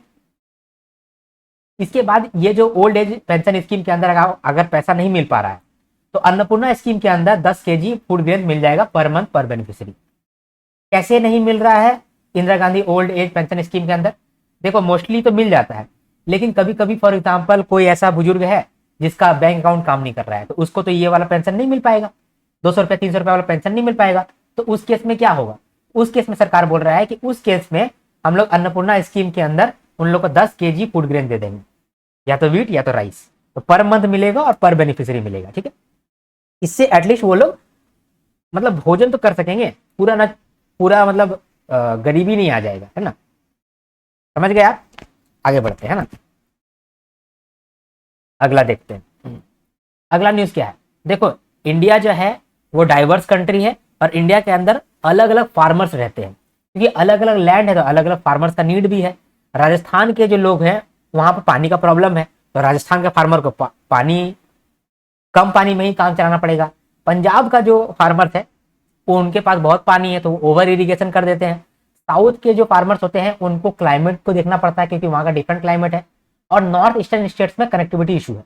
तो अगर आप पूरे देश को के लिए एक साथ सिर्फ एक ही स्कीम लेकर के आएंगे और बोलेंगे ये जो स्कीम लाए हैं ये देश का हर एक फार्मर के लिए यूजफुल होगा, तो हो सकता है नहीं हो, क्योंकि अलग अलग रीजन में फार्मर्स का अलग अलग प्रॉब्लम्स है। तो अलग अलग प्रॉब्लम्स को देखने के लिए, अलग अलग प्रॉब्लम्स को लेकर के पॉलिसी बनाने के लिए हम लोग रीजन वाइज कॉन्फ्रेंस कर रहे हैं। रीजन वाइज कॉन्फ्रेंस कर रहे हैं अलग अलग रीजन का अलग अलग जगह में। ये जो कॉन्फ्रेंस होगा इसमें होगा क्या, इसमें साइंटिस्ट लोग आएंगे उस पर्टिकुलर रीजन के, फार्मर्स का जो ग्रुप होता है वो सब आएगा, एग्री स्टार्टअप्स आएंगे, एमएनसी आएगा, प्राइवेट सेक्टर आएगा, जहां पर जो भी फार्मर्स का प्रॉब्लम है उसको सुना जाएगा, उस प्रॉब्लम को सोल्यूशन भी ढूंढा जाएगा और रिजोल्यूशन होगा। तो इस तरह का मीटिंग अलग अलग जोन में हो रहा है। वेस्टर्न रीजन के लिए हो रहा है जयपुर में, नदर्न रीजन के लिए हो रहा है लखनऊ में, ईस्टर्न रीजन के लिए हो रहा है भुवनेश्वर में, साउदर्न रीजन के लिए हो रहा है आपका हैदराबाद में, और नॉर्थ ईस्टर्न रीजन के लिए हो रहा है गुवाहाटी में। ठीक है, अगला न्यूज देखते हैं। कोविड-19 लॉकडाउन के समय में जब जो बच्चे हैं पढ़ाई नहीं कर पा रहे थे, तभी सरकार ने पीएम ई विद्या स्कीम लेकर के आया था। पीएम ई विद्या स्कीम के अंदर क्या हो रहा है, हम लोग ऑनलाइन एजुकेशन पहुंचा रहे हैं स्टूडेंट्स तक, हर स्टूडेंट तक एजुकेशन पहुंचे, ये हम लोग का गोल था। तो हम लोग 6 तरीकों से जो एजुकेशन है वो अलग अलग लोगों तक, अलग अलग स्टूडेंट तक पहुंचा रहे थे। ठीक है, जैसे कि नॉर्मल अगर ऑनलाइन कोर्स करना है तो स्वयं पोर्टल के अंदर आप कर सकते हो। अगर मान लो रूरल एरियाज के लोग हैं और आप कोर्स नहीं ले सकते हैं तो स्वयं प्रभा नाम का एक टीवी चैनल है, वहां पर आप जाके सीख सकते हैं। अगर आप क्लास LKG से लेकर के 12 तक पढ़ाई कर रहे हैं और आप पढ़ाई नहीं कर पा रहे हैं क्योंकि आप स्कूल नहीं जा पा रहे हैं, तो पूरा का पूरा क्लासरूम जो है वो एक मोबाइल प्लेटफॉर्म के अंदर आ जाएगा, उसको हम लोग बोल रहे हैं दीक्षा प्लेटफॉर्म। इसके बाद रेडियो लर्निंग AAO, अगर मान लो कि आपके पास इंटरनेट भी नहीं पहुंच रहा है तो रेडियो के थ्रू आपको पढ़ाया जाएगा। अगर मान लो कि कोई चाइल्ड विद स्पेशल नीड्स है तो उन लोगों के लिए भी यहाँ पर फैसिलिटी लाया गया, और कोई मान लो एंट्रेंस एग्जाम का तैयारी कर रहा है तो उनके लिए साथी पोर्टल लाया गया। तो 6 तरीके से हम लोग चीजों को पहुंचा रहे थे, 6 तरीकों से हम लोग एजुकेशन को पहुंचाए ड्यूरिंग द टाइम ऑफ कोविड-19। वो वही न्यूज जो है, मतलब वही स्कीम अभी भी न्यूज में चल रहा है, इसीलिए आज हम लोग इसको देख रहे हैं। ठीक है, अब एक एक करके देखते हैं। स्वयं, स्वयं का फुल फॉर्म मैंने आपको पढ़ा दिया है, वो आप कमेंट करोगे। दीक्षा का भी फुल फॉर्म पढ़ा दिया है, वो आप कमेंट करोगे। साथी का भी फुल फॉर्म मैंने आपको पढ़ा दिया है, वो भी आप कमेंट करोगे। ठीक है, अभी स्वयं जो है इसके अंदर क्या हो रहा है, एक पोर्टल है, उस पोर्टल में IIT मद्रास और बाकी प्रीमियर इंस्टीट्यूशन वहां कोर्स बना रहे हैं। वो कोर्स को आप जाकर के एक्सेस कर सकते हैं और कोर्स सीख सकते हैं। अगर आपने सीख लिया तो वहां पर एक एग्जाम होगा, एग्जाम के बाद आपको सर्टिफिकेट मिल जाएगा। स्वयं ऑनलाइन कोर्स का विजन है any time any where any time learning. ठीक है, anyone anywhere any time learning. ठीक है, स्वयं के अंदर क्या है कि हम लोगों ने स्वयं को लॉन्च किया है इन collaboration with IIT Madras. Certificate से यहाँ पर भी सर्टिफिकेट मिलता है। ठीक है, स्वयं प्रभा जो है ये 48 DTH चैनल के थ्रू एजुकेशन प्रोग्राम को रन करता है, जिसके जो रूरल एरियाज के लोग हैं वो भी एजुकेशन पा सके। ये था स्वयं प्रभा टीवी। ठीक है, इसके बाद दीक्षा क्या है, क्लास KG से लेकर के 12 तक आपको क्लासेस मिलेगा। 2017 में लॉन्च हुआ था, इसका नोडल एजेंसी NCERT है और ये डेजी फॉर्मेट में आपको अवेलेबल कराएगा, डेजी फॉर्मेट में भी अवेलेबल होगा। जो मान लो डिफरेंटली एबल्ड स्टूडेंट्स होते हैं जो देख नहीं सकते हैं, सुन नहीं सकते हैं, तो वो डेजी फॉर्मेट में चीजों को समझ सकते हैं। तो डेजी फॉर्मेट का भी इसमें एक फीचर ऐड हुआ था। ठीक है, इसके बाद रेडियो लर्निंग, इसमें क्या है कि 2 चैनल बनाया गया था, एक शिक्षा वाणी, एक मुक्ता विद्यावाणी। शिक्षा वाणी में क्लास 9 से लेकर के 12 वाले को बच्चों के लिए ऑडियो लर्निंग दिया जा रहा था, और जो क्लास 12 के भी ऊपर हो गए हैं, जो सीनियर सेकेंडरी में चले गए हैं, या कोई वोकेशनल स्किल सीखना चाह रहा है, कोई स्ट्रीम वाला सीखना चाह रहा है, तो उसके केस में मुक्ता विद्या वाणी है। ठीक है, आई होप आपको दिख रहा है ना। इसके बाद digital learning for CWSN। CWSN का मतलब होता है child with special needs. Child with special needs के लिए हम लोग डेजी फॉर्मेट में ऑडियो बुक्स रेडी कर दिए, ताकि जो डिफरेंटली एबल्ड भी हैं वो कम से कम सुन करके काम कर सकते हैं।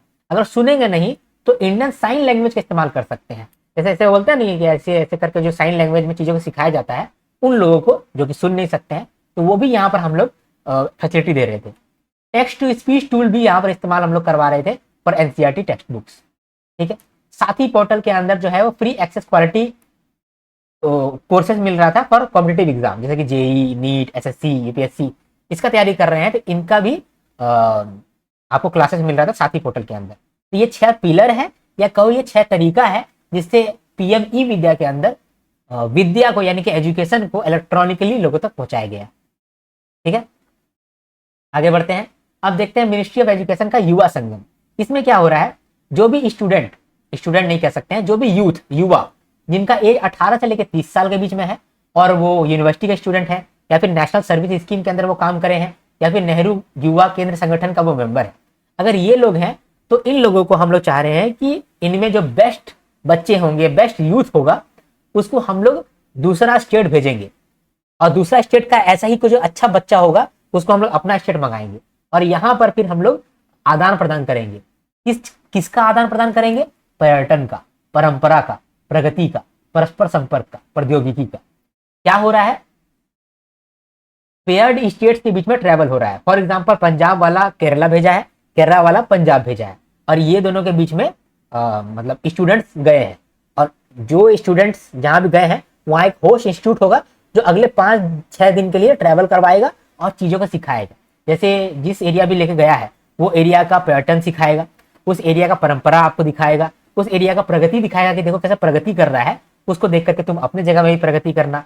परस्पर संपर्क होगा, और प्रौद्योगिकी यानी कि इंडस्ट्रियल डेवलपमेंट भी वहां दिखाएगा। ठीक है, इसके बाद फिर हम लोग देखें PM मुद्रा योजना, ये भी न्यूज में चल रहा है, इन्होंने भी कुछ अचीवमेंट किया। तो जो भी माइक्रो एंड स्मॉल एंटरप्राइज होते हैं, जो कि मैन्युफैक्चरिंग का काम कर रहे हैं, ट्रेडिंग का काम कर रहे हैं, या सर्विसेज का काम कर रहे हैं, इनफैक्ट जो नॉन एग्रीकल्चर एक्टिविटीज कर रहे हैं, वो लोग को अक्सर लोन नहीं मिल पाता है क्योंकि कोलेटरल उनके पास नहीं रहता है। तो हम लोग बोल रहे हैं कि कोई बात नहीं, कोई चिंता नहीं, PM मुद्रा योजना के अंदर अगर आपके पास एक फ्लेक्सिबल बिजनेस प्लान है और कोलेटरल नहीं है, इसकी वजह से आपको लोन नहीं मिल रहा है, तो कोई बात नहीं, आपको लोन मिलेगा। बिना कोलेटरल का रिक्वायरमेंट का आपको लोन मिलेगा। सिर्फ लोन ही नहीं देंगे, वर्किंग कैपिटल भी देंगे आपको वाया ओवरड्राफ्ट। एक मुद्रा कार्ड आपको मिलेगा, मुद्रा कार्ड के थ्रू आप एक्स्ट्रा पैसा भी आप निकाल सकते हैं अपने वर्किंग कैपिटल के लिए। साथ में आपको लोन मिलेगा। तो लोन भी आपको 4 कैटेगरी में मिल सकता है। एक है शिशु लोन, 50,000 या उससे कम का लोन आपको मिलता है, तो वो शिशु कैटेगरी के अंदर आता है। 50,000 से लेकर के 5 लाख तक का लोन होता है, वो किशोर कैटेगरी के अंदर आता है। 5 लाख से 10 लाख का लोन आपका तरुण कैटेगरी के अंदर आता है, और 10 लाख से लेकर 20 लाख तक का लोन आपका तरुण प्लस कैटेगरी में आता है। ये तरुण प्लस कैटेगरी है, ये अभी एडिशनल ऐड हुआ है। ठीक है, तो शिशु लोन जब हम लोग देते हैं तो वो स्टार्टिंग करने के लिए देते हैं, किशोर लोन देते हैं आपको ग्रो करने के लिए, तरुण लोन देते हैं आपको एक्सपैंड करने के लिए, और तरुण प्लस देते हैं आपको स्केल करने के लिए। ठीक है, साथ में ये जो शिशु लोन है जो आपको स्टार्ट करने के लिए हम लोग दे रहे हैं, उसमें हम लोग एक एक्स्ट्रा बेनिफिट भी दे रहे हैं। आपको बोल रहे हैं कि 2% का इंटरेस्ट सबवेंशन कर देंगे आपको शिशु लोन के अंदर फॉर नेक्स्ट 12 मंथ्स। ठीक है, इसी योजना के अंदर कुछ अचीवमेंट भी हुआ है, जैसे कि यूपी नंबर 1 पे आया है, बेस्ट परफॉर्मर है, नंबर 2 पे बिहार, नंबर 3 पे महाराष्ट्र। फेज 2 के लिए 2 डेटा यहाँ पर इंपॉर्टेंट है, क्या कि 59.81% वुमेन बोरोवर्स है। जितना भी बोरोवर है PM मुद्रा योजना के अंदर, उसमें से 59.81% यानी कि मेजोरिटी में वुमेन बोरोवर्स है। साथ में 21% न्यू एंटरप्रेन्योर बोरोवर्स है। ठीक है, इससे क्या पता चलता है? पता चलता है कि वुमेन जो है वो भी लोन लेकर के कुछ अच्छा कर रही है ना, इससे पता चलता है। चलो आगे देखते हैं करियर कार्ड। तो मिनिस्ट्री ऑफ एजुकेशन ने करियर कार्ड चालू किया है, करियर कार्ड लॉन्च किया है for children with special needs. जो भी चिल्ड्रन विद स्पेशल नीड्स है उनके लिए करियर कार्ड आया है। करियर कार्ड क्या होता है? एक तरह का वो कार्ड होता है जहां पर किसी एक प्रोफेशन का पूरा जानकारी रहता है। फॉर एग्जाम्पल एक टीचर कार्ड है, तो फॉर एग्जाम्पल मान लो कि ये टीचर कार्ड है, ये मान लो टीचर कार्ड है, तो टीचर का या किस तरह का टीचर दिखता है वो रहेगा, साथ में टीचर का सारा जानकारी रहेगा कि टीचर क्या करता है, कितना पैसा कमाता है, क्या उसका इम्पैक्ट होता है, और क्या बोलते हैं टीचर जो है उसका क्या फ्यूचर प्रोस्पेक्ट है वो लिखा रहेगा। फिर दूसरा कार्ड आता है मान लो आईएएस ऑफिसर का, तो आईएएस ऑफिसर का फोटो बना रहेगा कि आईएएस ऑफिसर किस तरह का दिखता है, उसका क्या काम रहता है, क्या इम्पैक्ट रहता है और क्या फ्यूचर सैलरी हो सकता है, ये लिखा रहता है। फॉर एग्जाम्पल एक ऑडिटर है तो एक ऑडिटर का फोटो बना रहेगा, ऑडिटर के बारे में लिखा रहेगा। इसको बोलता है करियर कार्ड, अलग अलग कार्ड रहेगा करियर कार्ड। करियर कार्ड दिया जाएगा स्पेशल चाइल्ड को, जो कि करियर कार्ड में देखेगा अच्छा अगर हम टीचर बनेंगे तो ऐसा ऐसा करना पड़ेगा, अगर हम पॉलिटिशियन बनेंगे तो भाई हमको तो लूटना पड़ेगा, हमको तो परेशान करना पड़ेगा, ये नहीं बनेंगे। अच्छा अभी हम क्या बन रहे हैं, हम तो आरबीआई अफसर बन रहे हैं, यानी मेरे पास तो खूब पैसा होगा, मेरे पास तो कंट्री का सेंट्रल बैंक का थोड़ा सा पावर भी होगा, मेरा लाइफ तो बहुत अच्छा हो जाएगा, अभी तो हम एग्जामिनेशन क्लियर किए हैं, ठीक है, तो ऐसा होगा। अब मान लो कि कोई देख नहीं सकता है तो उसके लिए ब्रेले फॉर्मेट में भी कार्ड इशू होगा। ये इशू को डेवलप कौन किया है, सॉरी ये कार्ड जो है, कार्ड को डेवलप कौन करेगा, यूनिसेफ इंडिया, एनसीईआरटी, सीआईईटी, पीएसएसआई भी, प्रथम फाउंडेशन और national institute for disabilities. Okay चलो आगे बढ़ते हैं। इसके बाद इंडिया ने 2025-26 के अंदर यानी FY26 के अंदर सबसे ज्यादा विंड कैपेसिटी को ऐड किया है इंडिया के अंदर। मतलब कि हर साल कुछ विंड कैपेसिटी हम लोग ऐड करते हैं, कुछ विंड टर्बाइंस बनाते हैं, विंड मिल बनाते हैं, तो कुछ कैपेसिटी ऐड होता है। इस साल हम लोग सबसे ज्यादा किए हैं, हाईएस्ट एवर कैपेसिटी एडिशन हुआ है। पिछले साल से 46% का हम लोग का ग्रोथ है, ठीक है। हम लोग का इंडिया का क्या टारगेट है कि 500 gigawatt of non fossil fuel based energy capacity हम लोग बना ले बाय 2030, ठीक है। Non fossil fuel based energy हम लोग 500 गीगावाट का बनाना चाहते हैं, जिसमें से कि एक पार्ट होता है विंड एनर्जी, तो विंड एनर्जी के अंदर में विंड कैपेसिटी भी अच्छा खासा बढ़ाएं। ओके ये न्यूज था। आगे बढ़ते हैं, अब देखते हैं सागरमाला प्रोग्राम जो कि न्यूज में चल रहा था। जब हम लोग रोडवेज का और रेलवेज का इस्तेमाल करते हैं तो लॉजिस्टिक कॉस्ट बढ़ता है, फ्रेट कॉस्ट बढ़ता है। लेकिन अगर हम लोग वाटर लॉजिस्टिक का इस्तेमाल करते हैं, यानी कि पानी से कोई सामान भेजते हैं या कोई सामान हम लोग लाते हैं, तो उसमें क्या होता है कि ये जो ट्रांसपोर्टेशन है ये फास्टर होता है और चीप भी होता है। तो ये एक बहुत अच्छा तरीका है। तो हम लोग क्या चाहते थे, हम लोग चाहते थे कि जिस तरह से रेलवेज का इस्तेमाल हम लोग करते हैं, रोडवेज का इस्तेमाल करते हैं सामान को लाने ले जाने में, उसी तरीके से हम लोग वाटरवेज का भी इस्तेमाल करेंगे। तो वाटरवेज को इस्तेमाल करने के लिए तो हमारे पास पोर्ट होना चाहिए ना, अच्छा तो अच्छा पोर्ट होना चाहिए। इसके लिए हम लोग सागरमाला प्रोग्राम लेकर के आए 2015 में। इसका हम लोग 5 पिलर रखे। सबसे पहले पोर्ट को मॉडर्नाइज करो और नया नया पोर्ट बनाओ, जहां पर पोर्ट बन सकता है पोर्ट बनाओ, और जो पोर्ट ऑलरेडी बना हुआ है उसको मॉडर्नाइज कर दो। दूसरा, पोर्ट तक रोड या फिर रेलवे कनेक्ट करो। मान लो कोई भी सामान हमको पोर्ट से ले जाना है, तो पोर्ट तक तो सामान आना चाहिए ना भाई, तो पोर्ट तक कैसे आएगा, तो रोडवेज से आएगा तो रेलवेज से आएगा। तो रोड और रेल तुम कनेक्ट करो ताकि पोर्ट के बाद सामान को शिप भी कर सके हम लोग, एक्सपोर्ट भी कर पाए, और इनलैंड वाटरवेज के थ्रू भी हम लोग अपने देश के अंदर भी सामान को पहुंचा सके। पोर्ट के पास इंडस्ट्री लगाओ ताकि आपको बहुत ट्रांसपोर्ट ना करना पड़े। फॉर एग्जाम्पल पोर्ट के पास ही कोई इंडस्ट्री बना हुआ है तो वो इंडस्ट्री का जो भी सामान होगा तुरंत एक्सपोर्ट हो जाएगा। कोस्टल लोगों को बेनिफिट दो, कोस्टल लोगों के लिए कम्युनिटी डेवलपमेंट कराओ, वहाँ के लोगों को सिखाओ, पोर्ट डेवलप कराओ, ठीक है, पोर्ट में जॉब दे दो। फिर 5वां पिलर है वाटर ट्रांसपोर्ट बढ़ाओ, कोस्टल शिपिंग और इनलैंड वाटरवेज ट्रांसपोर्ट बढ़ाओ। तो अभी जो है सागरमाला 2.0 का बात हो रहा है, अभी सागरमाला 1.0 जो है उसका कुछ अचीवमेंट देख लेते हैं। कोस्टल शिपिंग जो है 118% से बढ़ा है इस डिकेड के अंदर। इनलैंड वाटरवेज कार्गो भी 700% से बढ़ा है। वर्ल्ड का टॉप 100 पोर्ट्स के अंदर इंडिया का 9 पोर्ट आता है। सागरमाला 2.0 का आउटले रखा गया 85,482 करोड़, ठीक है, ये गवर्नमेंट इतना खर्चा करेगा। इसके अंदर कुछ इंस्टीट्यूशनल फ्रेमवर्क है, जैसे सबसे सागरमाला प्रोग्राम के अंदर सबसे ऊपर में कौन आता है, नेशनल सागरमाला एपेक्स कमेटी। ये क्या करता है, सागरमाला के लिए पॉलिसी बनाता है, वो पॉलिसी को चेक करता है। दूसरा नंबर पे आता है मैरीटाइम स्टेट डेवलपमेंट काउंसिल। ये तो है बीच बीच में मीटिंग बुलाता है जिसमें स्टेट गवर्नमेंट या फिर सेंट्रल गवर्नमेंट ये लोग आपस में आकर बात करता है कि कितना प्रोग्रेस हुआ, किस तरह से हम लोग आगे चलाना है, ये करता है। फिर स्टेट सागरमाला कमेटी तीसरा नंबर पे आता है, जो कि एग्जीक्यूशन का काम करता है, इंप्लीमेंटेशन का काम करता है। और अगर आपको लोन वगैरह चाहिए सागरमाला के रिलेटेड तो वो Sagarmala financial corporation limited provide कराता है, ठीक है। इसके बाद NCVET, national council for vocational education and training, ये dual awarding body agreement sign किया है काउंसिल ऑफ आर्किटेक्चर के साथ, हरियाणा नॉलेज कॉर्पोरेशन लिमिटेड के साथ, बाबा साहब अम्बेडकर ओपन यूनिवर्सिटी के साथ और max health care institution limited के साथ। अब समझो कि ये डुअल अवार्डिंग बॉडी क्या होता है। एनसीबीईटी जो है ना, national council for vocational education training, ये अवार्डिंग बॉडी को सेलेक्ट करता है। एक स्टैंडर्ड अवार्डिंग बॉडी को सेलेक्ट करता है और एक डुअल अवार्डिंग बॉडी को सेलेक्ट करता है। अगर स्टैंडर्ड अवार्डिंग बॉडी को सेलेक्ट किया है तो वैसा अवार्डिंग बॉडी जो है वो आपका स्किल देख करके आपको सर्टिफिकेट दे सकता है। लेकिन अगर कोई डुअल अवार्डिंग बॉडी किसी को दिया है तो वो इंस्टीट्यूशन क्या कर सकता है, आपका ट्रेनिंग कराएगा, फिर वो ट्रेनिंग का एग्जाम लेगा, फिर सर्टिफिकेट देगा। तो यहाँ पर ये जो डुअल अवार्डिंग बॉडी का एग्रीमेंट साइन हुआ है वो 4 ऑर्गेनाइजेशन के साथ हुआ है। क्लियर, आगे बढ़ते हैं। अब देखो गवर्नमेंट ई मार्केट प्लेस के अंदर क्या होता है। गवर्नमेंट ई मार्केट प्लेस के अंदर गवर्नमेंट को कोई भी चीज का डिमांड होता है, गवर्नमेंट कुछ खरीदना चाहता है तो गवर्नमेंट ई मार्केट प्लेस में आता है और वहां पर प्राइवेट कंपनी, स्टार्टअप, एमएसएमई, उन लोग का जो भी प्रोडक्ट शो हो रहा होता है उसको खरीद लेता है। गवर्नमेंट ई मार्केट प्लेस में ये होता है। तो अभी एक वुमनिया इनिशिएटिव आया है जिसके अंदर वुमेन का जो भी प्रोडक्ट्स है वो भी सरकार खरीद पाएगी। तो वुमेन का जो भी प्रोडक्ट्स बनता है, वुमेन ने मान लो हैंडीक्राफ्ट बनाया है, वुमेन ने ग्रोसरी बेच रही है, वुमेन जो है ऑफिस एक्सेसरी बना के बेच रही है, तो उन लोगों के लिए हम लोग एक वुमेन इनिशिएटिव लेकर के आए हैं ताकि गवर्नमेंट ई मार्केट प्लेस में एक 4 कैटेगरी रहेगा, 5 कैटेगरी रहेगा वुमेन के लिए। एक कैटेगरी रहेगा वुमनिया हैंडीक्राफ्ट, दूसरा कैटेगरी रहेगा वुमनिया ग्रोसरी एंड पोल्ट्री, यहाँ पोल्ट्री होगा, Womaniya office accessories, वुमनिया handloom textiles और वुमनिया पर्सनल हाइजीन इनकी है। ठीक है। इसके बाद मिनिस्ट्री ऑफ टेक्सटाइल का एक रिपोर्ट आया है, market for textile and clothing. National household survey हुआ था, उस सर्वे के अकॉर्डिंग हम लोग टेक्सटाइल का सारा डेटा ले लिए और उसका रिपोर्ट अभी प्रेजेंट किया जा रहा है।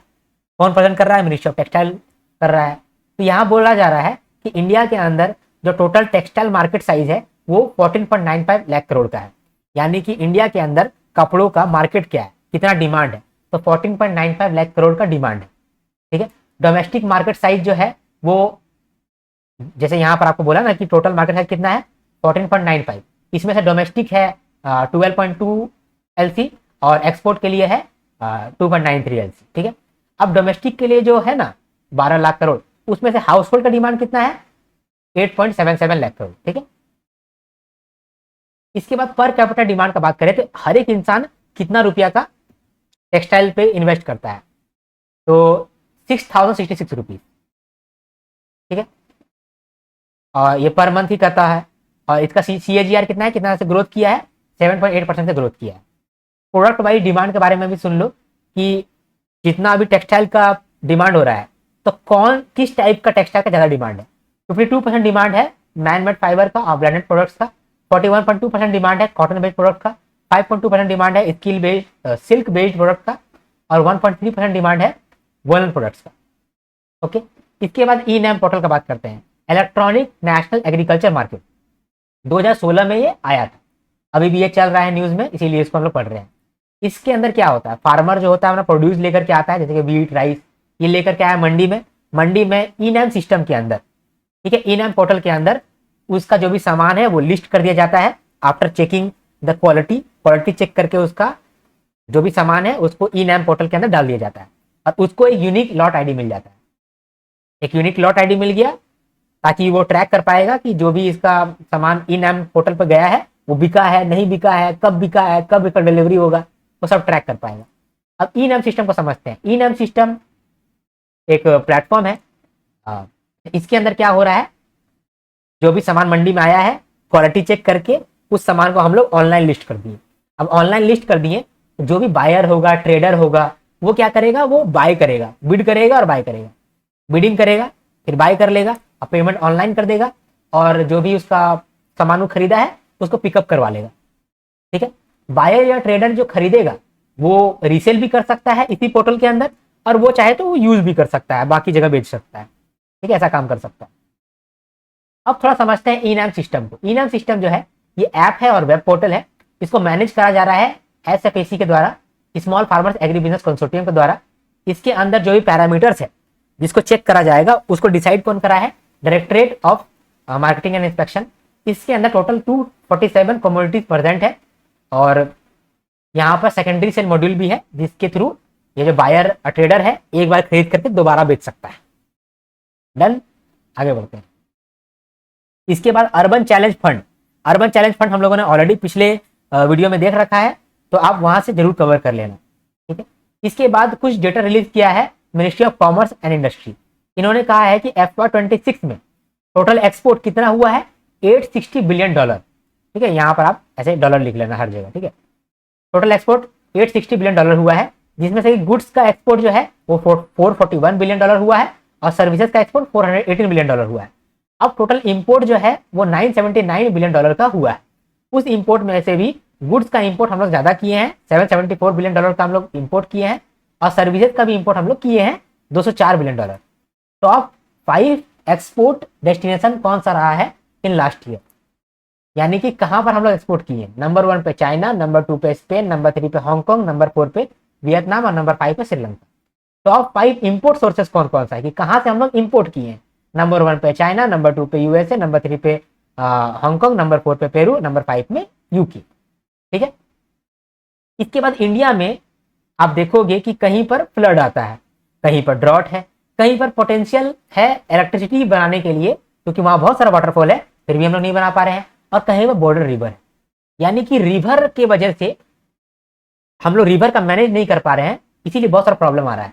देखो, कोई रिवर जो है कंट्रोल नहीं कर पा रहे हैं तो हर साल फ्लड आ जाता है। कोई रिवर जो है उसका पानी कहीं पर पहुंच नहीं पा रहा है, कोई रिवर फ्लड कर दे रहा है। कोई रिवर से हम लोग इलेक्ट्रिसिटी बना सकते हैं लेकिन बना नहीं पाते हैं। कोई रिवर जो है वहां डैम बनाना चाहिए, डैम नहीं बनाते हैं। तो इसके लिए स्कीम आया है, river basin management scheme bye ministry of जल शक्ति, ठीक है। ये स्कीम आया है। इस स्कीम के अंदर क्या है, जो भी रिवर का बेसिन है, यानी रिवर का जो रास्ता है, जहां जहां भी रिवर जाता है, ये जो रास्ता है इसको बोलते हैं हम लोग रिवर बेसिन। तो रिवर बेसिन को हम लोग मैनेज करेंगे ताकि नेशनल सिक्योरिटी मेंटेन हो सके, ठीक है, पानी का हम लोग सही से इस्तेमाल कर सके और फ्लड को भी मैनेज कर सके। तो इसके लिए 2 कंपोनेंट है, कि ब्रह्मपुत्र बोर्ड बनाया गया है, ताकि जो भी बेसिन लेवल प्लानिंग या फिर होता है वो ब्रह्मपुत्र बोर्ड के थ्रू हो और फ्लड मैनेजमेंट भी हो। मेनली देखो, ये स्कीम के अंदर बहुत सारा स्कीम आता है, लेकिन इसके अंदर हम लोग मेन फोकस जो किए हैं वो हम लोग नॉर्थ ईस्टर्न रीजन पे किए हैं अभी फिलहाल के लिए, और हम लोग इस पे फोकस किए हैं लद्दाख रीजन में, ठीक है। लद्दाख रीजन में जो इंडस बहता है, वो इंडस के लिए हम लोग थोड़ा सा यहाँ पर दिमाग लगा रहे हैं, और दूसरा नॉर्थ ईस्टर्न रीजन के लिए दिमाग लगा रहे हैं, ठीक है। तो जो ये स्कीम है इसका हम लोग कैसे इम्प्लीमेंटेशन करने वाले हैं, तो NWDA जो है ये इम्प्लीमेंट करेगा और CWC इम्प्लीमेंट करेगा। इसमें जो CWC है, सेंट्रल वाटर बॉडी कमिटी, ये जो है ना पहले रिवर को देखता है, उसका सर्वे करता है और मैप करता है कि रिवर कहाँ कहाँ जा रहा है, किस तरीके से हम लोग काम कर सकते हैं। इसका एक पूरा डिटेल्ड प्रोजेक्ट रिपोर्ट बनाता है और देता है किसको है, नेशनल वाटर डेवलपमेंट एजेंसी को। ये क्या करता है, ये वाटर रिसोर्स का प्लानिंग करता है, ठीक है। इसके लिए कितना आउटले रखा गया है, FY22 से लेकर 26 तक 12,000 करोड़ रुपया रखा गया था, और FY27 से लेकर 31 तक के लिए 21,833 करोड़ रुपया रखा गया है, ठीक है। तो ये भी हम समझ गए।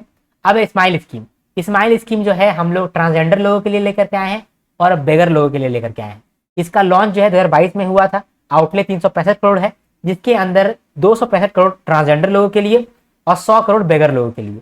लेकिन एक्चुअली में हम लोगों ने ज्यादा खर्चा कर दिया है, 390 करोड़ रुपए हम लोग खर्चा कर दिए हैं। स्माइल का फुल फॉर्म आप याद रखना, support for marginalised individual for livelihood and enterprise. Smile scheme किसने लॉन्च किया है, ministry of social justice and empowerment. इसके अंदर 2 सब स्कीम है, दोनों सब स्कीम को हम लोग एक करके देखते हैं ना। एक है, कौन कौन सा 2 स्कीम है, एक है central sector scheme for rehabilitation for welfare of transgender person, और दूसरा है central sector scheme for comprehensive rehabilitation of person engage in act of beggary, ठीक है। तो बेगरी वाला नया देख करके पहले हम लोग देखते हैं ट्रांसजेंडर वाला, ठीक है। तो ट्रांसजेंडर वाला देखते हैं। ट्रांसजेंडर वाला जो स्कीम है उसके अंदर भी 6 सब कंपोनेंट है। पहला क्या है, पहला है स्कॉलरशिप फॉर ट्रांसजेंडर स्टूडेंट्स। जो ट्रांसजेंडर स्टूडेंट्स हैं क्लास 9 से लेकर के PG तक, उन लोगों को स्कॉलरशिप मिलेगा 13,500 रुपया पर ईयर। टोटल स्कॉलरशिप 22,500 रुपये दिया जा रहा है। ये उन्हीं को मिलेगा जो कि इंडियन नेशनल है, ठीक है। दूसरा ट्रांसजेंडर सर्टिफिकेट है जिनके पास। इसके बाद skill development and livelihood. Skill development and livelihood के अंदर क्या है कि 21,000 बेनिफिशियरी को हम लोग स्किल डेवलप करा रहे हैं जो ट्रांसजेंडर है, ठीक है। PM दक्ष पोर्टल के अंदर हम लोग उनको स्किल ट्रेनिंग करा रहे हैं, लॉन्ग टर्म कोर्सेज और शॉर्ट टर्म कोर्सेज के थ्रू उन लोगों को स्किल ट्रेनिंग करा रहे हैं, जिसका हम लोग को कॉस्ट लग रहा है 6580 लाख। ठीक है, इसके बाद फिर हम लोग कंपोजिट मेडिकल हेल्थ भी दे रहे हैं ट्रांसजेंडर वाले बच्चों को या फिर लोगों को, 5 लाख पर ईयर का हम लोग इंश्योरेंस भी दे रहे हैं। फिर नेशनल पोर्टल और हेल्पलाइन का सर्विसेज भी उन लोग को दे रहे हैं, जो उन लोग नेशनल पोर्टल के थ्रू ले सकता है। इसके बाद गरिमा गृह, जो भी ट्रांसजेंडर लोग हैं उन लोगों के लिए हम लोग बहुत सारा घर बना रहे हैं। 300 स्क्वायर फीट का एक घर बना रहे हैं, जहां पर अगल बगल के जो भी ट्रांसजेंडर लोग हैं वो जाकर के रह पाएंगे, वहां उनको भोजन भी मिलेगा, मेडिकल केयर भी मिलेगा। हर एक यूनिट को बनाने के लिए 36 लाख रुपया हम लोग का खर्च हो रहा है। अभी तक इंडिया में 21 गरिमा गृह बना हुआ है 17 स्टेट्स के अंदर। इसके बाद ट्रांसजेंडर प्रोटेक्शन सेल भी हम लोग बना रहे हैं, मतलब बनाए हुए हैं। इसके अंदर जो भी ट्रांसजेंडर अगर अपना उसके साथ कोई भी ऑफेंस हुआ है उसका कंप्लेन करेगा, उस कंप्लेन को तुरंत से तुरंत मैनेज किया जाएगा। ठीक है, तो ये हो गया आपका 6 का 6 कंपोनेंट अंडर ट्रांसजेंडर स्कीम्स। मान लो अब जो स्कीम है बेगरी के लिए, उन लोग का कैसे हो रहा है। उन लोग के लिए सबसे पहले हम लोग एम रखे हैं कि भिक्षा वृत्ति मुक्त भारत हो, बेगिंग फ्री इंडिया हो। इसके अंदर सबसे पहले हम लोग जो बेगर हैं उनको आइडेंटिफाई कर रहे हैं सर्वे करके, फिर उन लोगों को एक घर दे रहे हैं, फिर उन लोगों को एजुकेशन दे रहे हैं अगर वो बच्चे हैं, और उनको रिहेबिलिटेशन कर रहे हैं, रीइंटीग्रेट कर रहे हैं। ठीक है, तो ये हम लोग देखें, और इस तरीके से आज हम लोगों ने 1 अप्रैल से लेकर के 15 अप्रैल तक का सारा न्यूज़ कवर कर लिया। आपको समझा भी दिया, याद भी करा दिया, रिडीम करा दिया। अगर आपको मेरा वीडियो पसंद आया है तो जरूर लाइक करें। आपका एक लाइक जो है वो मेरा मोटिवेशन दुगना करेगा, मेरा वीडियो का रीच भी बढ़ाएगा। ठीक है, आपका एक पॉजिटिव कमेंट मेरा दिन बना देता है। आप एक पॉजिटिव कमेंट करो, वो मेरा दिल गार्डन गार्डन कर देता है। ठीक है, आप हमारे चैनल को या फिर वीडियो को शेयर कर सकते हो, ताकि आपके फ्रेंड्स को भी बेनिफिट हो सके। अगर आपके फ्रेंड्स को बेनिफिट होगा तो भगवान आपको भी बेनिफिट देगा। इसके बाद अगर आप चैनल को सब्सक्राइब नहीं किए हो तो आप बहुत कुछ मिस करोगे। चैनल को सब्सक्राइब जरूर कर दो। हम लोग मिलेंगे नेक्स्ट वीडियो में, तब तक के लिए हर हर महादेव, शंभू शंकर, जय हिंद, जय भारत।